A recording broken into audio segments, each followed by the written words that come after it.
Jamen, velkommen til alle sammen. Jeg hedder Peter, og jeg er fra løberen hernede i Lyngby.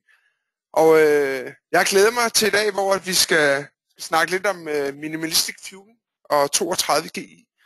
Vi er stolte af at kunne præsentere Mark Wolff, som er fløjet ind her i anledning af Copenhagen Ironman, hvor han skal deltage i nogle forskellige seancer.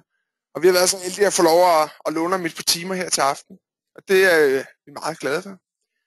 Og så skal jeg også lige sige tak til Mikkel, som sidder bag computeren lige nu fra 32GI. Det er ham, der har faciliteret, at vi kan få den her mulighed og lære lidt mere i dag. Og så har vi også Leon med, som sidder hernede, en af 32GI's ambassadører, og Rasmus nede bag i, som også vil være med til at fortælle lidt om, hvad deres oplevelser er med de her produkter. Det kommer til at vare sådan en 1,5-2 timer. Mark har ikke sådan planlagt at holde en pause, men hvis der er nogen, der har brug for lige at få luft til hovedet, så ræk lige en hånd i vejret, så holder vi en pause halvvejs. Er der nogen, der skal på toilettet, så er det ned ad trappen. Der er en masse toiletter nede i kælderen. Og som Mikkel sagde, så er det med at forsyne sig lidt med prøverne dernede. Og hvis der er nogen, der vil købe lidt større med hjem, så kan vi også forordne det. Så har vi noget mobile pay med, så vi kan få ordnet det økonomisk også. Men ellers så håber jeg, at I er spørgeløsne og glæder jer til at høre noget mere. Jeg har i hvert fald glædet mig til i aften. Jeg tror, det bliver rigtig spændende. Så vil jeg overlade ordet til Mark. Mark, you will have the microphone.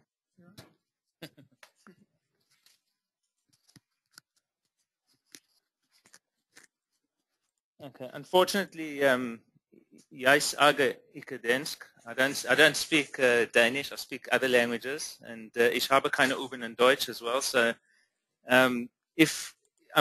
obviously, I understand that you guys do speak English pretty well. If I'm speaking too fast, please slow me down, because it is my mother tongue. And if there's any questions that you do have while I'm doing the presentation, then please feel free to ask. Okay, I don't know what was just said about me. I hope it wasn't bad. But we're actually doing a live webinar at the same time that we're doing that I'm doing a presentation to you all, and I think there's 70 people that are listening on the internet at the same time. So we might have to, I don't know what that's for. We might have to answer a few questions that they've got as well. I hope they can actually hear. So before I get into the presentation, I think let me just give you a bit of a background about myself. I've been in nutrition space for probably 22 years now. I was a power lifter. Actually, I used to weigh 112 kilograms. That was about 20 or so years ago, and I weigh 67 kilos now, and I was a competitive triathlete for about 12, 13 years. I moved from the powerlifting space into sort of endurance space, and at the same time, using my own experiences when it comes to nutrition, I've always been able to guide people, whether it's weight loss, whether it's performance nutrition, whether it's endurance, whether it's high-intensity nutrition, and I focus quite a bit on health and immunity system strength, and I've been doing this for a very long time. I'm also, I love the kitchen. I spend a lot of time in the kitchen. I'm busy writing a book at the moment specifically for athletes that have full-time jobs, and they train, and they race at a high level, and they don't have time to spend in the kitchen. I'm busy writing a book on meal preparation, which takes maybe 20 to maximum 30 minutes, and you can create 3 to 4 meals at a time, even for the next day. And I think it will benefit athletes, because I understand that time is quite limited, especially when you're working and you're training as well. So this presentation that I've done, Mikkel and the guys have asked me to add a few things into it. It's focused basically on, first of all, the basics of nutrition, just to give you a bit of an introduction onto the kinds of things to think about, a bit of an overview. It might be a little bit technical in the beginning. And then what I do is I actually focus a little bit on types of racing and fueling nutrition, as well as a little concept that at 32GI we term to be minimalistic fueling, which is becoming quite a popular trend in the endurance space. It's starting off. And I'll discuss a little bit about that, and then we can talk about racing as well. I know that Ironman's coming this weekend, and they asked me to put a little bit of a prep into there for Ironman fueling, but what I discuss around that can really work for any event, whether it's a running event, a cycling event, or a triathlon. How many of you I'm just trying to get an idea of what sports or what kind of disciplines you all tend to do. So, I mean, how many of you are runners? How many of you are cyclists? How many of you are multi-sporters, triathletes? I'm just trying to get an idea. So, are there any triathletes in the room here? Okay, and short distance, long distance. I mean, just to give an idea, long distance. Okay, and just pure runners. How many runners are there? Trail running, road running, both. Okay, so there's a mix, and just pure and cyclists. Are there any just cyclists here? Good. Okay, I always say cyclists don't know how to run, but runners can always cycle. So there's hope. So I'm going to start off with a few very, very simple basic concepts, and this is just a little bit of the agenda that we're going to be focusing on tonight. So like I said, I've got a little bit of an introduction, food for thought. I'm then going to talk about nutrition basics. So I'll talk about carbohydrates, fats, and proteins, things that you need to understand when you're eating on a daily basis. I'm going to talk about where to start. In other words, as an individual, where do you start? How do you know if you're eating correctly? How do you know if what you are actually eating is correct for your body? And I'm going to talk about different ways that you can learn to understand your own body to guide you through life. In other words, making sure that you make the right and proper choices when it comes to nutrition. I'm going to talk about sports nutrition, and then I said minimalistic fueling, and then I will have a question and answer session.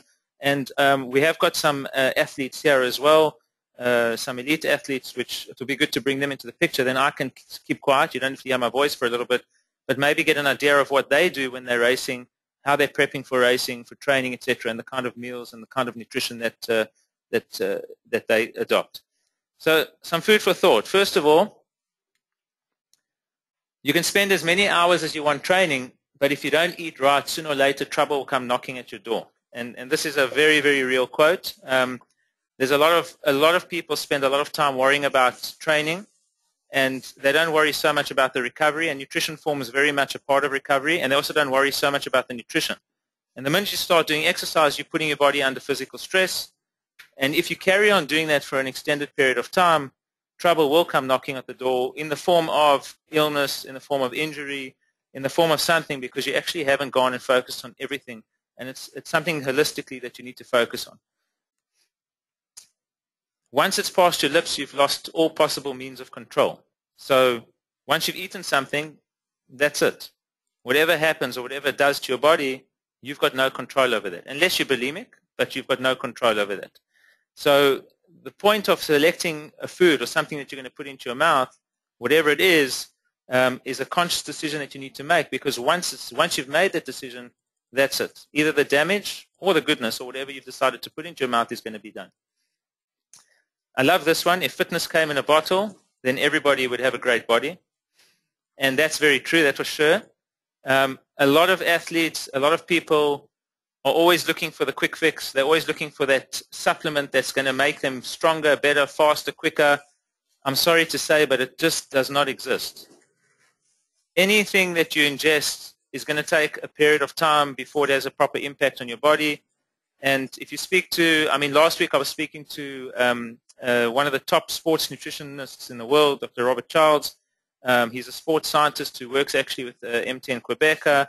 He's very well known for his input into nutrition in the Tour de France. He's worked with some of the great cyclists of our time. And as he said, supplements might give you a 1 to 3% advantage. But what you eat every single day, that's exactly what's going to count when it comes to true performance. And then this is something I always tell my athletes, because a lot of them say, I podium, I'm fit, I'm fast, I'm strong. I don't care. It doesn't matter how fit, fast, or strong you are. If you don't focus on your nutrition, you're not going to reach your full potential. And you don't know what your full potential is until you actually have those things in focus. And you're talking about training, recovery, nutrition. All three play a very critical role. Nutrition plays a very important role. So just some food for thought and some things to think about. Nutrition needs to be taken into account for every aspect of our lives. And I think that that's something that's very important to understand. And I'm going to explain to you what nutrition actually does. And you might not have ever thought about this. But if we have a look at the energy system, for example, Energy causes productivity, cognitive function, mood, performance, endurance, fatigue, activity, stability. All these things form part of the energy system.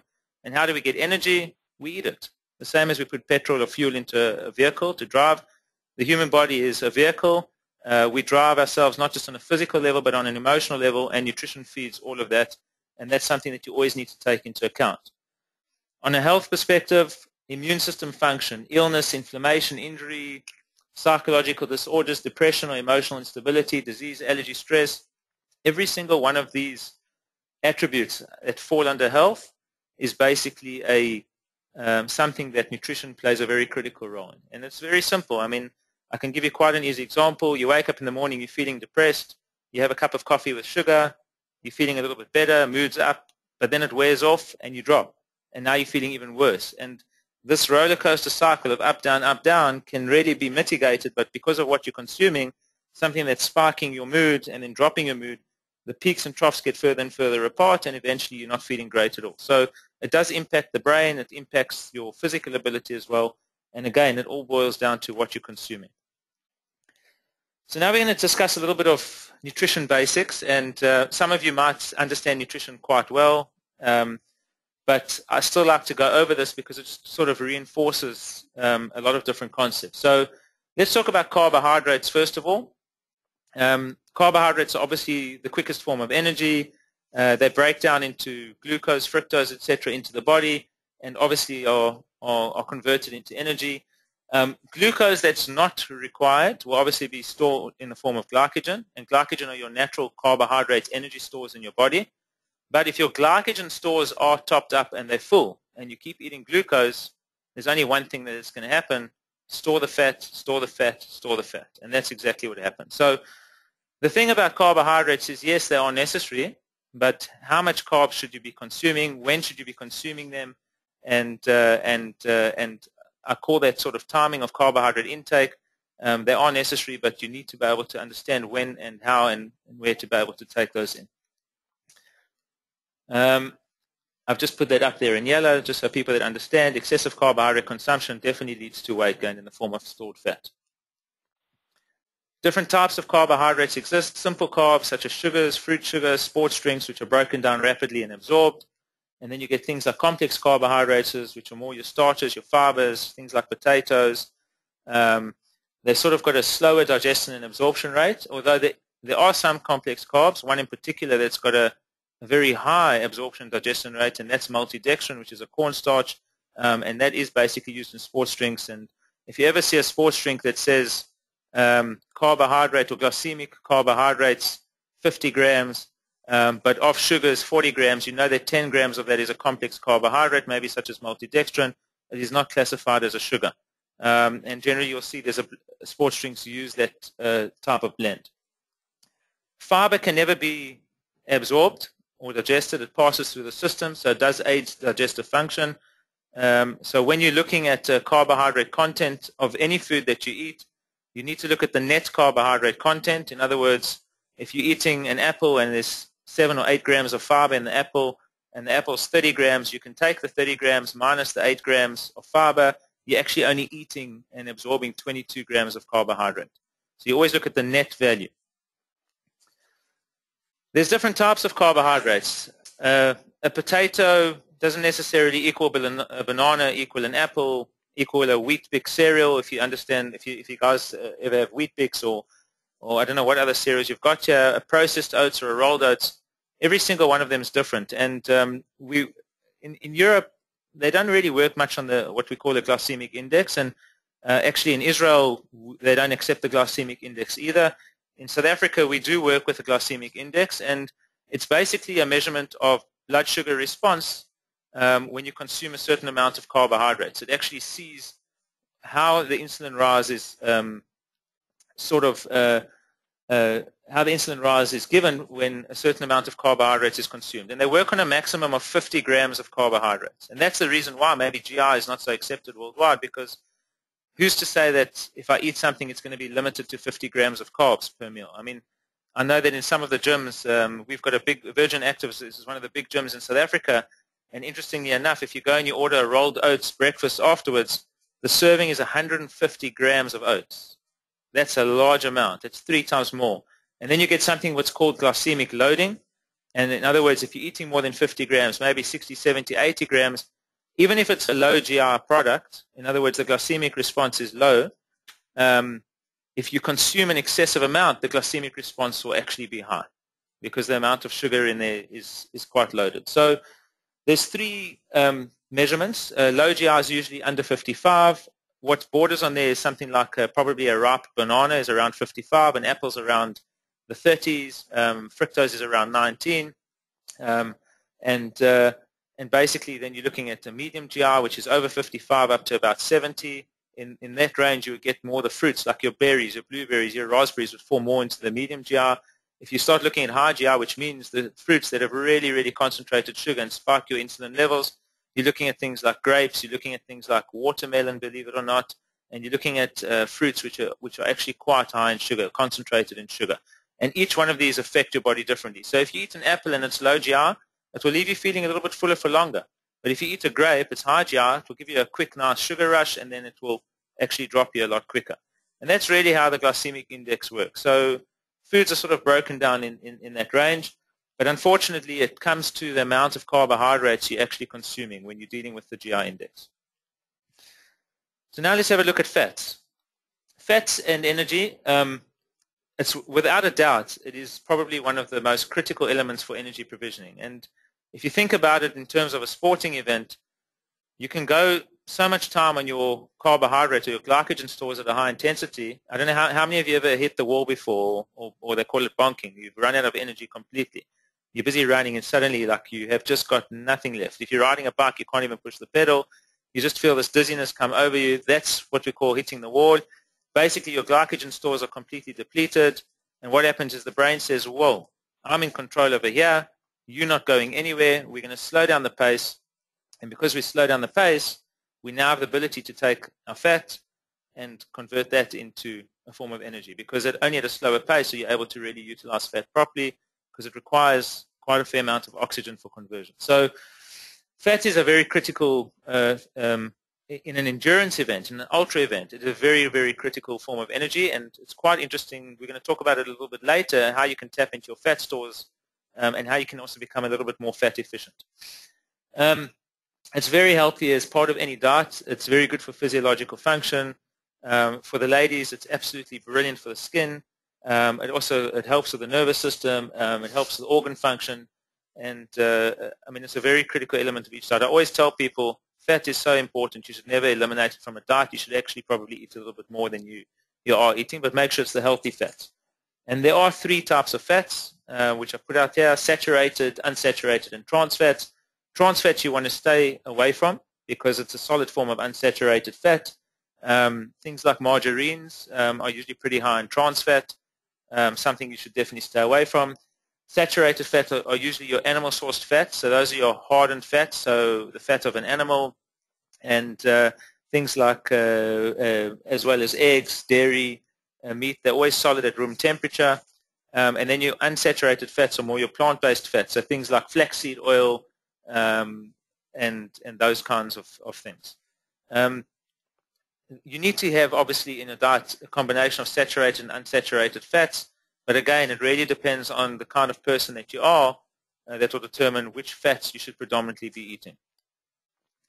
And then proteins, and this is something that it's always misunderstood. I mean, I even see bodybuilders eating massive amounts of protein, and I still sometimes can't understand why. It really depends on the amount that's required. But for any person, protein is a very, very necessary element when it comes to food. It's a very important nutrient. Proteins are really the building blocks of our entire physical structure, and it's probably one of the most critical components. It's used to build and repair tissue. I'm talking to people that are exercise and that are athletes. Protein is so critical. If you don't consume enough protein in your diet, you definitely run risks of injury, you run risks of illness, and you need to make sure that you take in a substantial amount. And we'll talk about what is the right amount at a later stage.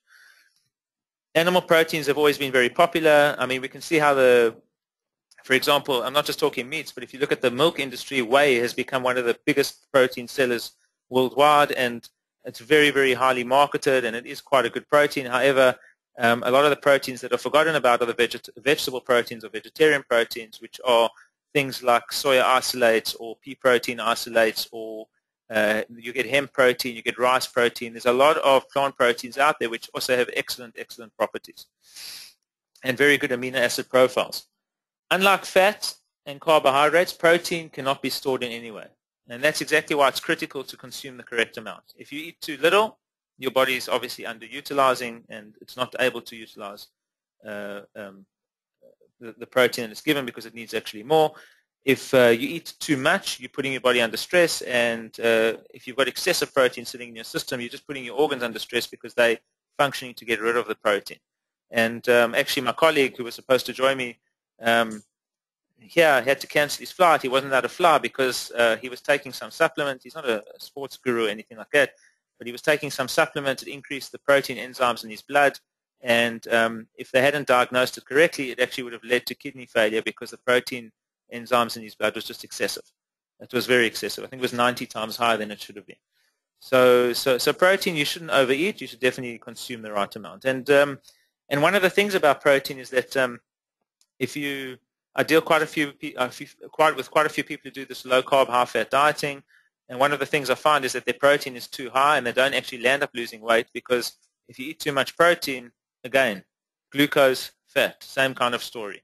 So you need to eat the correct amount. So a lot of people ask me, so you've given me all this information, but where do I start? I mean, where do I start? And the first thing that I always tell people is you need to eat for health. That's the most critical thing. First, eat for your health. Worry about the other things later. You need to listen to your body. Don't ignore the signs. Your body sends you messages on a daily basis through the day. And depending on how you're feeling and what you've eaten, those messages speak to you and they will give you feedback. You also need a snapshot of your health. If you don't understand, if you don't have a baseline of where your health is at this moment in time, then how do you know what you're consuming is correct? How do you know if you've got a deficiency in a mineral, in a vitamin, in anything in your body if you don't actually have a snapshot of your health? So you need to take into account, first of all, what kind of a lifestyle you've got. Have you got work pressures, home pressures, relationship commitments? How are your sleeping patterns? Do you travel a lot? And all these kinds of things will impact you. Mikkel was busy telling me today, when he goes out on these 1,000-kilometer drives to do business on the other side of the country, he lands up not eating for an entire day. And I said to him, well, it's not good. You need to prepare the meals. You need to know you're going on a 1,000-kilometer journey. Take the bag and fill it with food and eat consistently along the route. And a lot of us get sidetracked when we're busy, and we do slip to the nutrition does slip on the wayside, and it's something that you should really take into account. What is your training regime? I mean, over and above your lifestyle, how often are you training? So the frequency of training, the intensity that you're training at, the time of day that you're training, all of these play a critical role when it comes to determining how you should be eating. Sorry, can you guys see over there? So let's get started. Let's have a look at a snapshot. So I'm not saying going to a doctor yet. The first thing I'm telling you is you can do a self-examination. Energy levels. When you wake up in the morning, how do you feel? Are you like ready to explode and jump out of bed, ready to attack the day? Or do you like roll out of bed and like, oh God, not another day, you know? Although I believe Denmark is the happiest nation in the world, so I'm hoping you all jump out of bed. But that energy levels are consistently talking to us. If you wake up feeling fatigued and lethargic or tired, there's a few things that could be wrong. Either you haven't eaten correctly and it's impacted your sleep at night, or maybe you've got stresses and because of your stresses you're not sleeping at night, or maybe you're battling to sleep, maybe you've got a little child at home. Whatever the story is that the next morning the way you feel is going to tell a story of what happened in the previous 24 hours. And that story can be related to a lot of different things. So you need to take note of that. And if it's happening consistently on a daily basis, you need to know that there is something wrong. Energy levels should be consistent. You should be waking up feeling good in the mornings and really not feeling bad. And if somebody tells me I feel good every morning when I get out of bed, my next question to them is, how do you know what good feels like? And that's another thing that I've learned, because it got to a stage in my life where the better I ate and the more I tweaked my diet, the better I felt. And when I woke up in the morning, I thought, wow, I feel great. And then a year or two later, I felt, wow, now I feel like even greater. And then a year or two later, I felt like, okay, that great wasn't so great because now I'm feeling even different. So there's always ways of improving yourself. And there is, to me, no baseline that says I'm happy or you need to strive for progress and you need to try and get it better, because good is not always necessarily good. You might be missing out on something that's actually a lot better. Digestive function, and it's something I do talk about. If your digestive function is regular and you're not suffering from stomach problems, if you don't have cramps or flatulence or bloatedness or things like that, well, that's great. But if you do, if you're feeling bloated or you're feeling a little bit lethargic or fatigued or there are stomach issues, then you need to listen to those, because those are messages your body's giving you and saying, hey, I'm not happy. Either you're putting something wrong into the body that's impacting you, and you're not listening to it, and you're carrying on a daily basis. You need to try and listen to those signs, and that gives you a very good snapshot. So just by the way, all these points you should be writing. I'm not saying writing down now, but you should. I'm going to send the presentation afterwards, and or it's even recorded if you really want to watch it again. We're actually recording the session. But what you can actually do is you can go through these points and actually jot down, try and on a daily basis, try and see, how am I feeling when I wake up? How's my stomach functioning? How is my sleeping? Try and analyze it. Now, when it comes to me, I actually analyze these things consistently. And I mean, like, I'm freakish to the extent that I have a sleep monitor on my bed. So I monitor my sleeping patterns. I go as in-depth as I want to see how many REM cycles I actually have a night, how long my REM cycles were, how I wake up. That's just on the sleep side. If I wake up, it tells me you woke up at night, and I know the next day if I'm not feeling great, I didn't have a great night's sleep, but I can actually go and analyze my sleep, and I can see exactly what went wrong during the night. And it could have been many things, but I need to go and analyze it. And then how are you feeling mood-wise? Do you wake up feeling happy? Do you wake up feeling sad, depressed, hyperactive, disappointed? Whatever it is, your mood should be pretty stable, and you should be pretty happy and confident. Obviously, stresses and emotional issues don't always help with that, but nutrition can help put those aside. If you're feeling depressed or you're feeling emotionally down, going and eating a tub of ice cream or eating sugar, it's not going to give you relief. It's going to give you temporary relief, and it's going to make you feel a lot worse at a later stage. So again, eating the correct foods can help mitigate that. And now we get to the doctor part. And when I take on clients, I always tell them we're going to do bloods, medical, full medical. And the reason being is that I like to know the health status in depth, especially if you're an athlete. And I always tell people, it's very, very interesting. And maybe because we're in Denmark, we can use this example. But if you're going to do a long drive to, I don't know, let's say from here to, what's far? Norway. That's a long ride. Stockholm. Stockholm is quite a drive. I think, what's it? 8 hours, 500 k's. I'm just saying, if you're going to do a long drive, what do? You make sure your tires are checked. You make sure your vehicle is roadworthy. You make sure your windscreen wipers are working, the oil change, the tank is full, the petrol, everything. And people walk around on a daily basis, and they're like, I'm thinking, wow, you take so much pride and care in your vehicle and your car, but you've got an engine. And are you changing your own oil? Do you know if your tires need changing? Do you know if your windscreen wipers are working? Do you know exactly what's going on in your own body? And I'm just using that as an analogy. But generally, people focus on the exterior, and they actually tend to forget about themselves. So if you're preparing a long trip, then you need to make sure that that engine is in good check for that trip. And the same thing when it comes to the human body. Life is a trip. And you need to make sure that your engine and your body are functioning to be able to get you through life. And now forget about life. Let's talk about a sporting event. You're going to do an Ironman. You're going to do a marathon. You're going to put your body under excessive physical stress. How do you know if you're going to get to the finish line and you're going to feel better, or you're going to feel good at the finish line, or you're going to have done some sort of damage to yourself by the time you get to the finish line because of an underlying issue which you didn't know that you had? And so that's something that I always stress. So things like an ECG, I actually go before the onset of racing season. I generally go for a heart ultrasound. I make sure my heart's in good check. If I'm going to run a marathon, I'm going to run it hard. I'm definitely going to put my heart under stress. I want to make sure that this ticker is going to be working sufficiently. Thyroid, cholesterol, blood sugar, general pet checkups. Complete blood count is something that I always have a look at, including hematocrit, whites, platelets. Liver function is also a nice measurement to be able to see how the liver is functioning. Remember, the liver basically is such an important organ in the body, and it also, when it comes to energy provisioning, it plays a very critical role in the energy system. your iron levels, so ferritin counts. Red cell magnesium is not something that's commonly done. Generally, doctors will test what's called a serum magnesium test. But if your serum magnesium is out, you probably would have had a heart attack or close to. I mean, really, it should never be out. But red cell magnesium shows you the magnesium levels in actually the cells, and that's a far better thing to look at. Athletes are usually deficient in magnesium, and I always advocate to athletes magnesium is quite a critical element. There's so many hundreds of thousands of different enzymatic processes that take place in the body with magnesium, and you cannot have it depleted. And most athletes I've sent for red cell magnesium counts, I've actually seen they're on the very, very low end. And once you start supplementing with magnesium, we actually see a change in energy levels. But I prefer running a blood test first to make sure.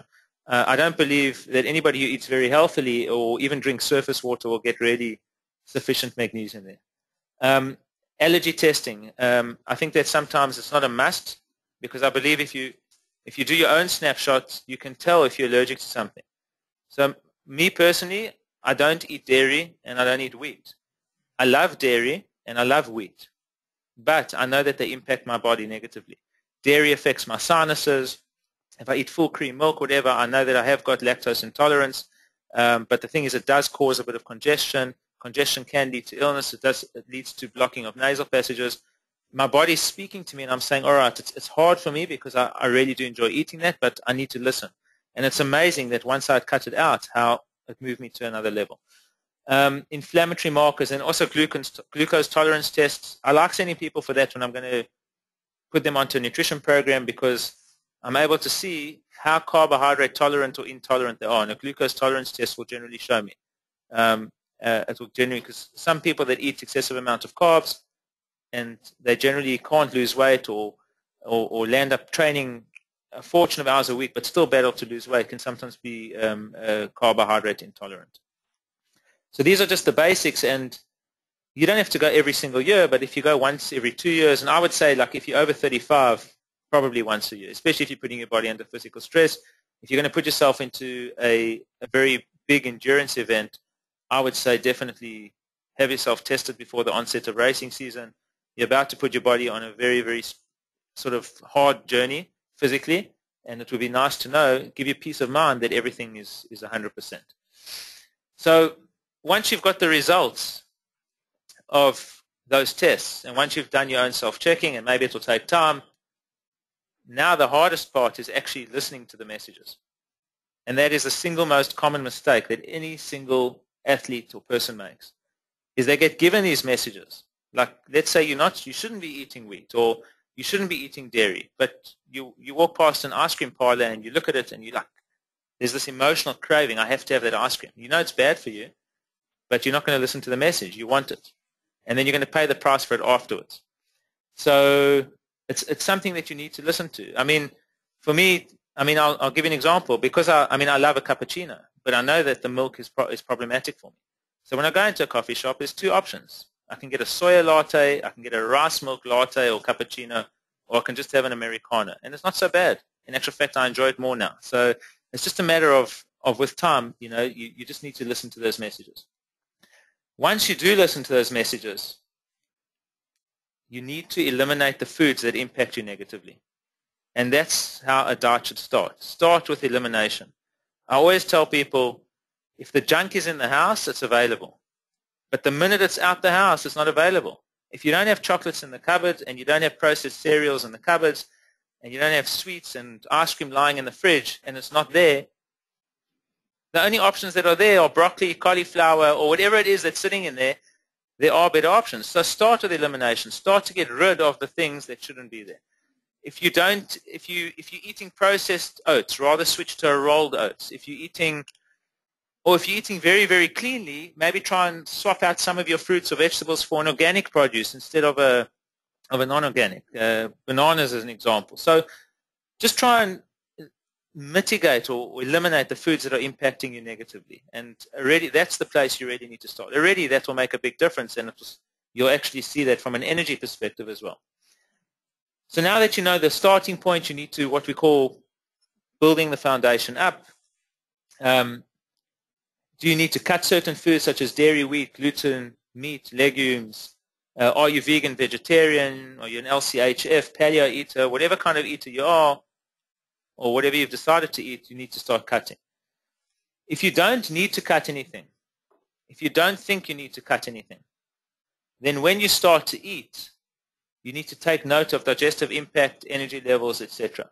And when you suddenly feel off, then you need to analyze the food you've eaten in the last 24 hours, write it down, and if it does happen again when you eat a similar meal, you know that something in that meal is causing an issue.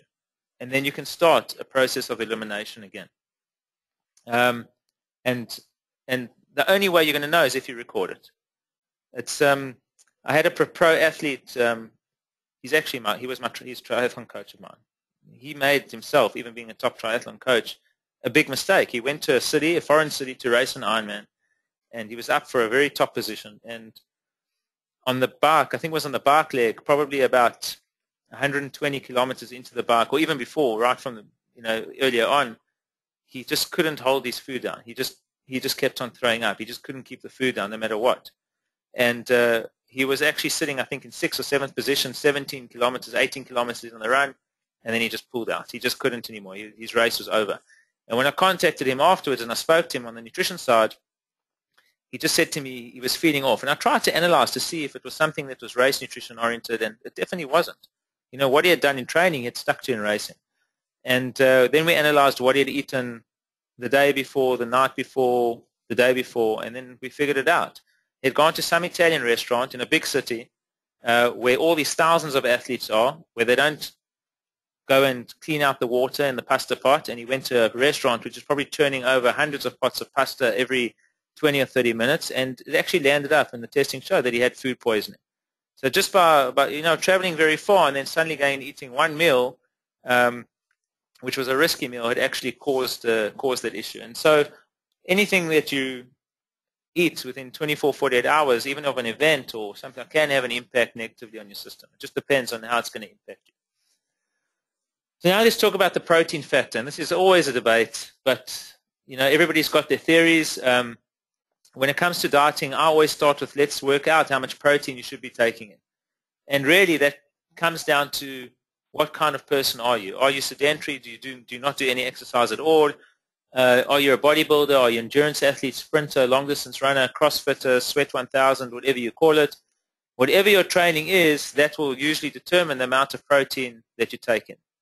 And people say to me, can't I eat as much protein as I want? And again, I've mentioned that earlier. No, you can't, because overconsumption of protein can equal to organ issues and fat gain. And the recommendations are, if you're an endurance athlete, you should probably be taking in around 1.4, at least 1.4 grams of protein per kilogram of body weight, up to around 1.7. It depends on the kind of athlete that you actually are. But I find that that's quite a sufficient amount of protein. I wouldn't really go over that. You can even go under that, but generally I start with the protein measurement.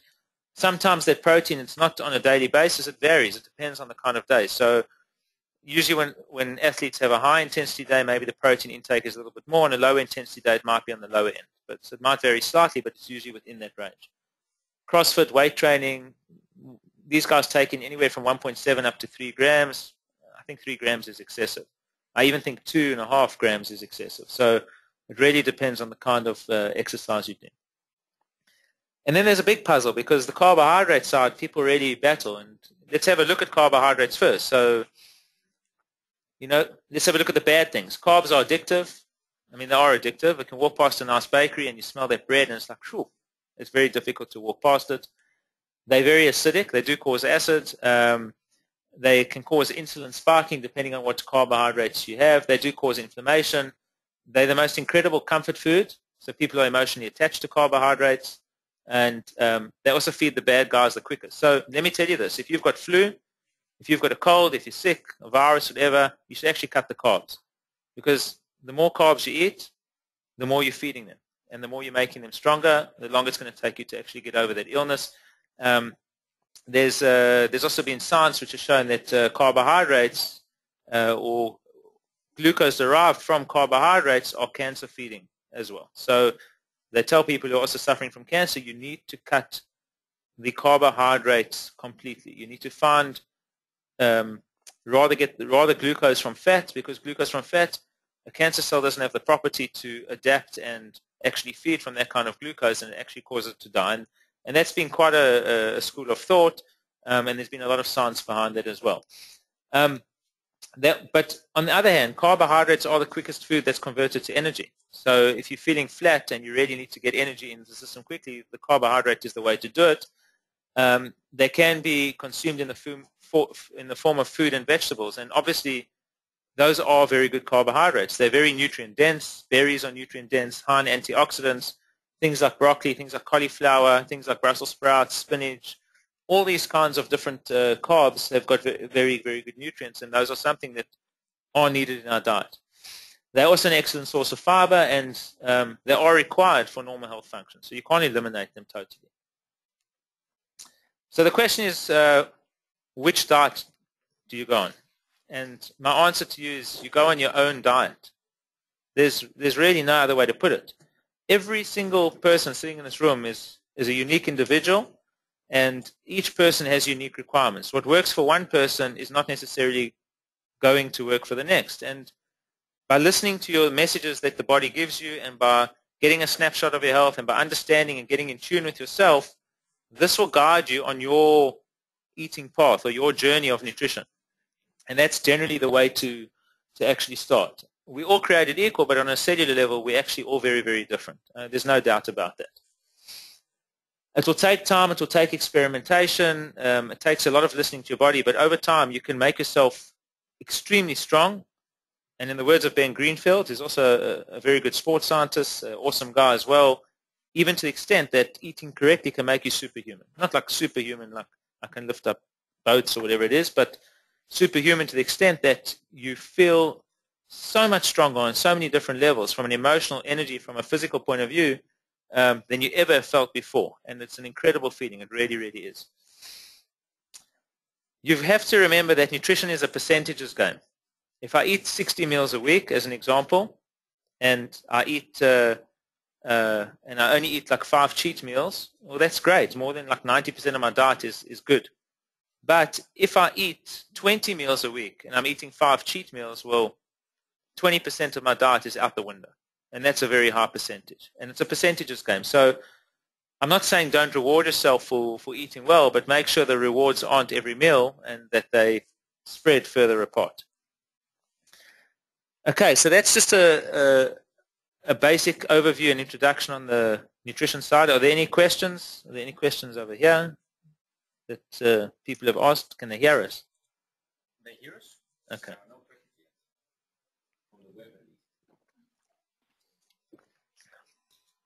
Okay, let's go into sports nutrition then. So the first question, this is why I asked you further up front, basically, is what kind of an athlete are you? Are you a triathlete, a runner, cyclist, swimmer, football, rugby, whatever it is, handball, we're sitting in a handball club. I think the most important thing is you've got to understand your sport, and you've got to understand the requirements and the demands around that before you decide how you're going to fuel for that, because not every sport is the same. You also then need to look at your goals. Are you short distance, medium, long, ultra distance? Are you looking at weight loss? Are you looking at fitness? Are you just looking at general health? Why are you doing the sport? Are you going to look to be a professional athlete? Are you just going to be looking at competing at your own level, maybe an age grouper athlete?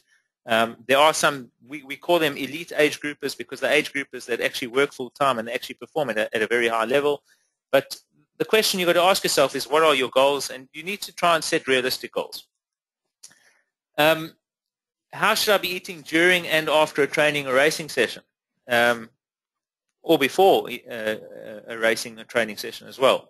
And there's a number of factors that need to be taken into account, deciding on how you're going to, I call it nutrifying yourself. And these things are very simple. What time are you going to be training? How long are you going to be training for? What intensity are you going to be training at? When will you be training again? And the weather conditions you're going to be training in. All of those 5 key points play a very critical factor as to how you're going to fuel yourself. And the reason being is that if you wake up at 4 o'clock in the morning to go and train, there's no ways you're going to go and eat a meal or a full meal before you go out. If you're going to go on a 5 or 6 or 7 hour training session, maybe you're going to feed yourself along the route, but you don't have to really necessarily eat on the way out. If it's only going to be an hour run, you don't have to go and feed yourself beforehand. But if you're going to go out at 9, 10 o'clock in the morning and you're going to wake up at 6, well, that's a different story altogether, because there's a period of time where a pre-meal or your normal breakfast would need to be taken into account. You're not going to leave yourself starving until 9 or 10 o'clock and then suddenly go out and train, because it's definitely going to put yourself into a region of low blood sugar. So how long you're training for and what time you'll be training are really a critical factor. The intensity you'll be training at. Now look, personally, and we'll talk about minimalistic fueling a little bit later, but anything up to 90 minutes, even at a high intensity, there's no real reason to actually go and fuel yourself for a short distance like that, because if your glycogen stores are topped up, which they probably will be, because if you're eating correctly, they can easily see you for 90 minutes, some people even up to 2 hours, and you can perform flat out for 90 minutes easily on nothing, just on your glycogen. But then the most important factor will be obviously the recovery, because you need to recover from a session like that and get those glycogen stores back up. If you're training at a very low intensity, well, again, that's another factor that you take into account. You definitely don't need to fuel before, you don't need to fuel during. And I'll give you an example on intensity, but I'll get to that when it comes to also more the minimalistic fueling. When will you be training again? Now, the reason that that's important is that if I am going to train only for 2 hours in the morning, and it's going to be a fairly hard session, and then I'm going to be training again at lunchtime in the afternoon, I need to probably fuel myself in that morning session. And the reason being is that if I hit myself hard in that morning session, I don't think I will be able to even put in enough nutrition into the system to be able to recover to put in a quality session later in the day. And usually that falls into the range of triathletes that do train twice a day. So if I'm going to do a hard ride in the morning for 2.5 hours, let's say, with some intervals, I need to feed myself on the bike with some form of carbohydrate drink, because I don't want to have to worry about recovery, so I need to try and keep those glycogen levels topped up during that ride. If I'm going to go and ride hard in water and deplete my glycogen, and then in the evening I've got another hard run session or a track session or a hard interval swimming session, I think I'm going to really battle with my energy levels because I never fueled myself in the morning. So you need to determine when is my next workout, how hard is it going to be, and how do I have to feed myself for that particular session. And then on weather conditions, and I had this talk with one of the 32GR stockists today, in actual fact. He was telling me that he prefers racing in a hot, dry climate, because in a humid climate he feels that he just has to take in a lot of salt. And that's quite interesting because, you know, you see it. In a cold climate, you take in less fluid. In a hot climate, you have to take in a little bit more fluid because you're losing more fluid, obviously in the form of sweat. And the longer you go, the more you're going to need. So you need to take the weather conditions into account, and the kind of nutrients that you're going to need to take in during that session will obviously play a role. And I'll talk a little bit about this later because in the race prep, I've actually spoken a little bit about that.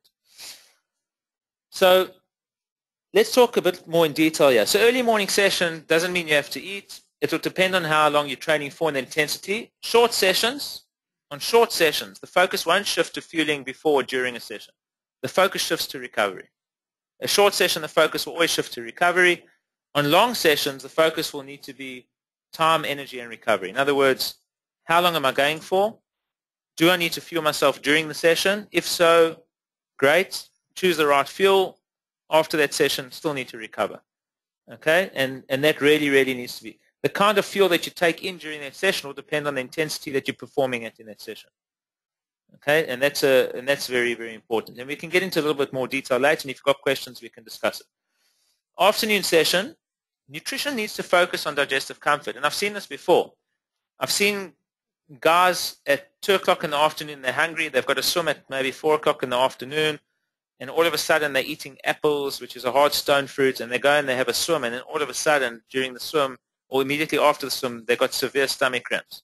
And the reason being is that they ate the wrong food prior to the swim. So you need to understand what you're going to be doing. If I'm going to be doing a track session, I'm going to be eating a steak for lunch. Well, geez, you know, it's going to be a really, really difficult session for me, and I know that I'll end up suffering from severe cramps because there's no ways that piece of steak that I ate for lunch is going to be suitable for my track session later on. So you need to try and focus on digestive comfort as well as the timing of that particular meal to make sure that you're taking it at the right time, that you're not that your energy levels are not low at the time that you do that workout, but also that you'll have digestive comfort at the point of doing that workout. So you need to think about nutrition in advance.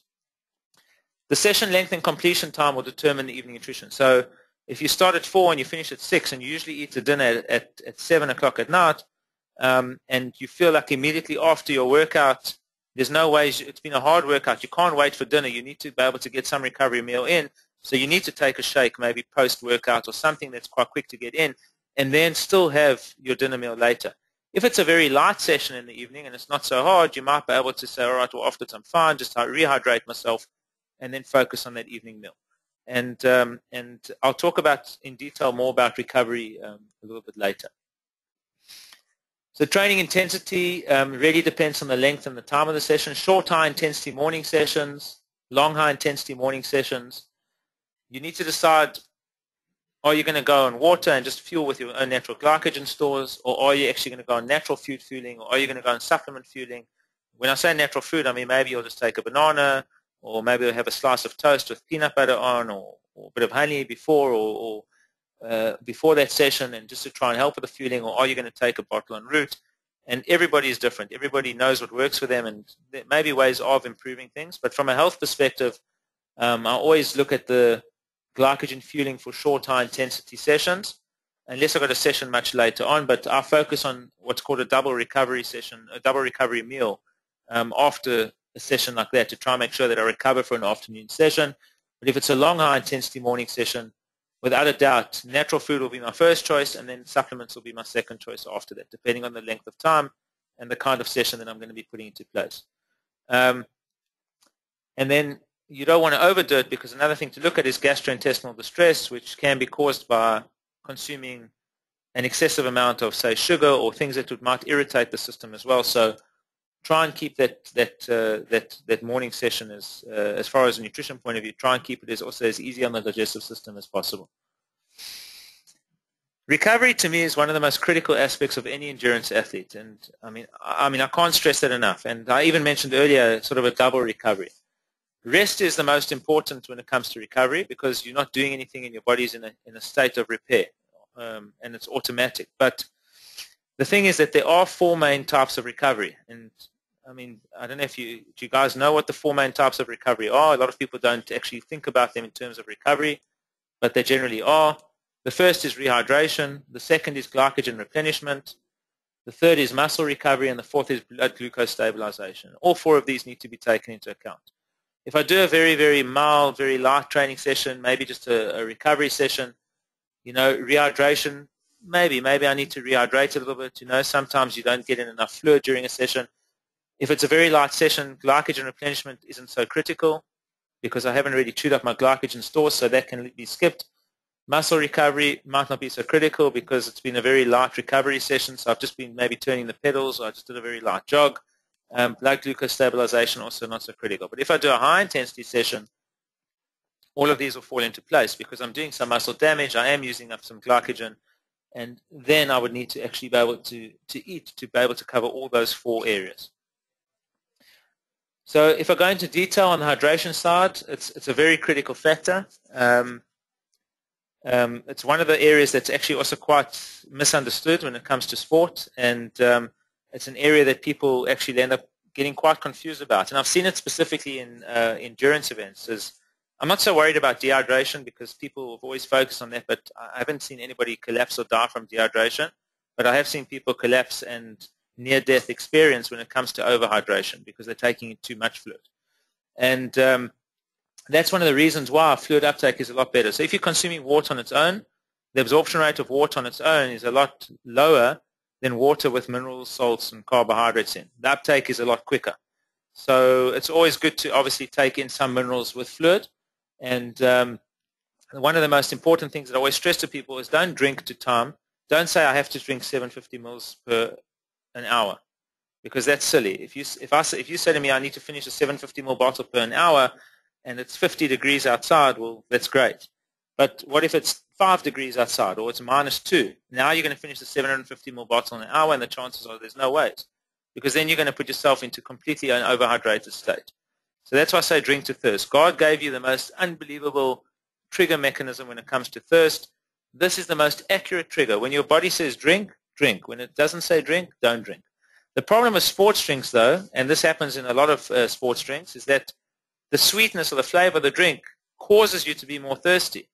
And that sometimes confuses the body. So I always still take a bottle of water with me en route, or I drink a very neutral or toned-down sweetness drink that my palate is actually quite is still a lot more accurate. If it's too sweet, and it really does play on the taste, on the sensitivity of the palate, and it can make you seem thirsty when you're actually not. So you need to try and monitor that hydration intake quite carefully, but try and drink to thirst as much as possible. And that can be in an Ironman, it can be in an ultra. Drinking to thirst is always it's the best advice. If there's a brilliant book, if any of you want to read. It's a book written by Professor Tim Noakes. It's called Waterlogged, and in actual fact, he speaks about hypnatremia and overhydration, and how sports drinks actually don't really resolve that. The only way to resolve that is really to manage your fluid intake. And if you want to even do more research on that, Dr. Ross Tucker as well is a top sports scientist at the University of Cape Town. He's done a lot of research into hydration as well and fluid intake, and it's the same thing, drink to thirst. So now I'm going to talk a little bit about minimalistic fueling. And it's actually quite an interesting topic, but I only have 3 slides on it because it's actually quite a short topic, but I'll explain to you what it is. And this is my definition of it. So it's training your own body to be able to perform primarily on its own natural energy stores with minimal assistance. In other words, trying to use your own glycogen and fat stores to do work as opposed to worrying about consuming external things such as carbohydrates or fat or whatever it is, and trying to actually maximize the use of that. And this is something that I actually quite like to practice. Because what actually happens is it actually makes a person far more fat efficient. And we were speaking to Ole Stugart today, who's been doing some testing on athletes. And interestingly, he mentioned that some of the athletes that he tested, we were talking about VO2 max and lactate thresholds, and we were talking about some of the athletes that he actually tested in his center. He was, I was saying they were on low-carb, high-fat diets, so you would expect them to be in a sort of a high-fat burn state. And when he did the testing on them, he realized that these guys were actually chewing up their carbohydrate stores even at 40% of their VO2 max, which is really low, which means that they actually had a lot of glucose in the system and they were actually quite carbohydrate loaded. But I work quite a bit with athletes, and I've seen that can perform up to 80% of their VO2 max and still have a very high fat burning rate. In other words, not have to rely on taking carbohydrates, is still able to perform at a very high rate. And I've seen this. I mean, I don't know if any of you have heard of the Comrades Ultra Marathon in South Africa. It's a 90-kilometer run. It's actually their 90th year next year. It's from one city to the next. It's full road closure for 90 kilometers. One year they run from the mountains down to the sea, and the next year they run from the sea up to the mountains. And I work a lot with some of the African athletes that have basically won this event over the last 5 years. And these guys are running this 90-kilometer event in under 5.5 hours. In under 5.5 hours, they run 90 kilometers. That's 320 to 330 pace, kilometers a minute. It's pace. So, I mean, that is very fast. And these guys, I've measured their carbohydrate intake en route, and they're lucky. I mean, literally, I've seen that they're sitting somewhere between 18 and 30 grams of carbs per hour, which means they're predominantly using their fat stores. They're running at a pace that's very high for you or me, but for them is actually quite a controlled pace. It's quite a controlled pace, and they're actually quite capable of running basically very minimalistically. And if you look at the way they run in the last 10 or 15 kilometers, it's not a matter of I'm getting to the finish line. It's a matter of I'm racing to the finish line. Those last 10 or 15 Ks, the pace is high.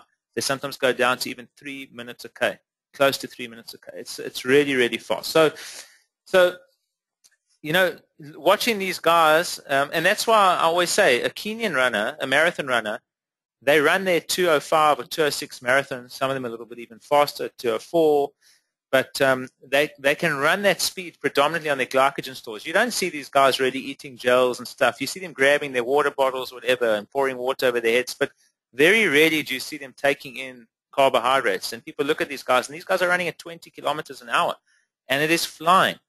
But the thing is that they're running on their glycogen stores. They're predominantly big carbohydrate eating nation, the Kenyans. They load themselves, they load their glycogen stores, and they race on pure glycogen. But a Kenyan can't go and run a Comrades, and he can't go and run a 56 Ultra at that pace. Why? Because all of a sudden, if these guys hit 2 hours 10, 2 hours 15, what happens to them? Glycogen finished, fat stores need to come into play, and that's it. They don't run under those conditions. They haven't trained themselves to, and they're not ultra runners. Ultra runners are a different breed altogether because they completely use a slightly different energy system. So, and I mean, we've seen Kenyans come to Cape Town for the Two Oceans Marathon. I mean, this year they offered $1 million to someone to break the record. So a lot of them flew to Cape Town, and none of them showed. None of them actually showed up in the top 10 or 15. And the reason being is that they're just not used to that distance. They can run the first 40, 45 fast, but those last 10 kilometers, it's a different energy system. And the human body is very good at on energy compartmentalization. It uses energy sources from, depending on how you're performing and the kind of pace you're performing at, the body is able to compartmentalize and extract the energy when it's required. So what I try and do with athletes is I try and actually work with them to try and make them more fat efficient, and it does play a benefit. It doesn't mean go and race on nothing. But if you make yourself more fat efficient, when you do race and you take in carbohydrates during a race, it has a much bigger impact on your body. It will affect you far more positively, and that's a fact. I mean, it's the same as if you're caffeine intolerant. In other words, you've cut caffeine out of your diet for a while. Take caffeine the morning of a race, a couple of hours before, a large amount, maybe 1 to 2 grams per kilogram of body weight. It frees up a whopping load of free fatty acids, and it will make a massive difference to your energy system through that event.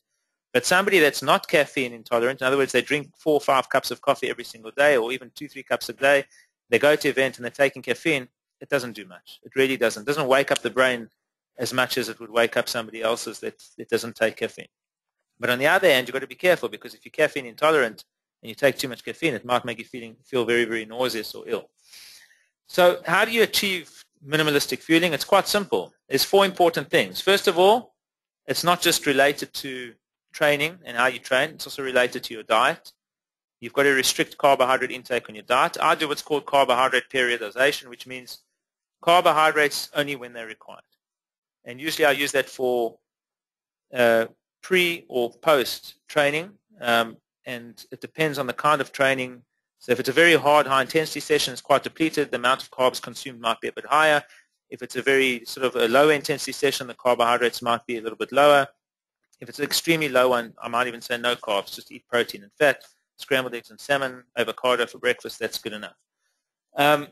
Another thing is water training, or foods which inhibit insulin spike. So what I try and tell my athletes, if you're going on a 5 or 6 hour ride and it's a recovery ride, it's a nice long social ride, and it's a good 150, 160 kilometers, don't eat for at least the first 2 hours, and then start to get that fat burn state going, and then start to take in food. So maybe something that's medium GI, or something that's a little bit low GI, something that's not going to spark the insulin levels, but it's going to make the brain happy, but it's going to make your body stable. And people say, but how can you do that? And I'll tell them it's simple. You know, last week Monday, and I was telling Mick, last week Monday I did a 160 kilometer ride or so, and that was actually, I was in Israel, and it was about 33, 34 degrees. It was very hot and humid. I rode 160 kilometers. It wasn't an excessively long ride. It was about 4 hours, 50 minutes, so about 32.5 kilometers an hour average. I took 2 600 ml bottles of water, and that was it. No food, nothing. I woke up, had a cup of green tea, rode with 1.2 liters of water. I rode for nearly 5 hours, came home, and then I had my recovery meal. And that was perfect. My energy levels did not drop. I actually finished very, very strong. I actually broke a Strava record on one of the slopes in the last 5 kilometers. So it doesn't mean that you're going to finish fatigued. It's just that I've trained my body to do that.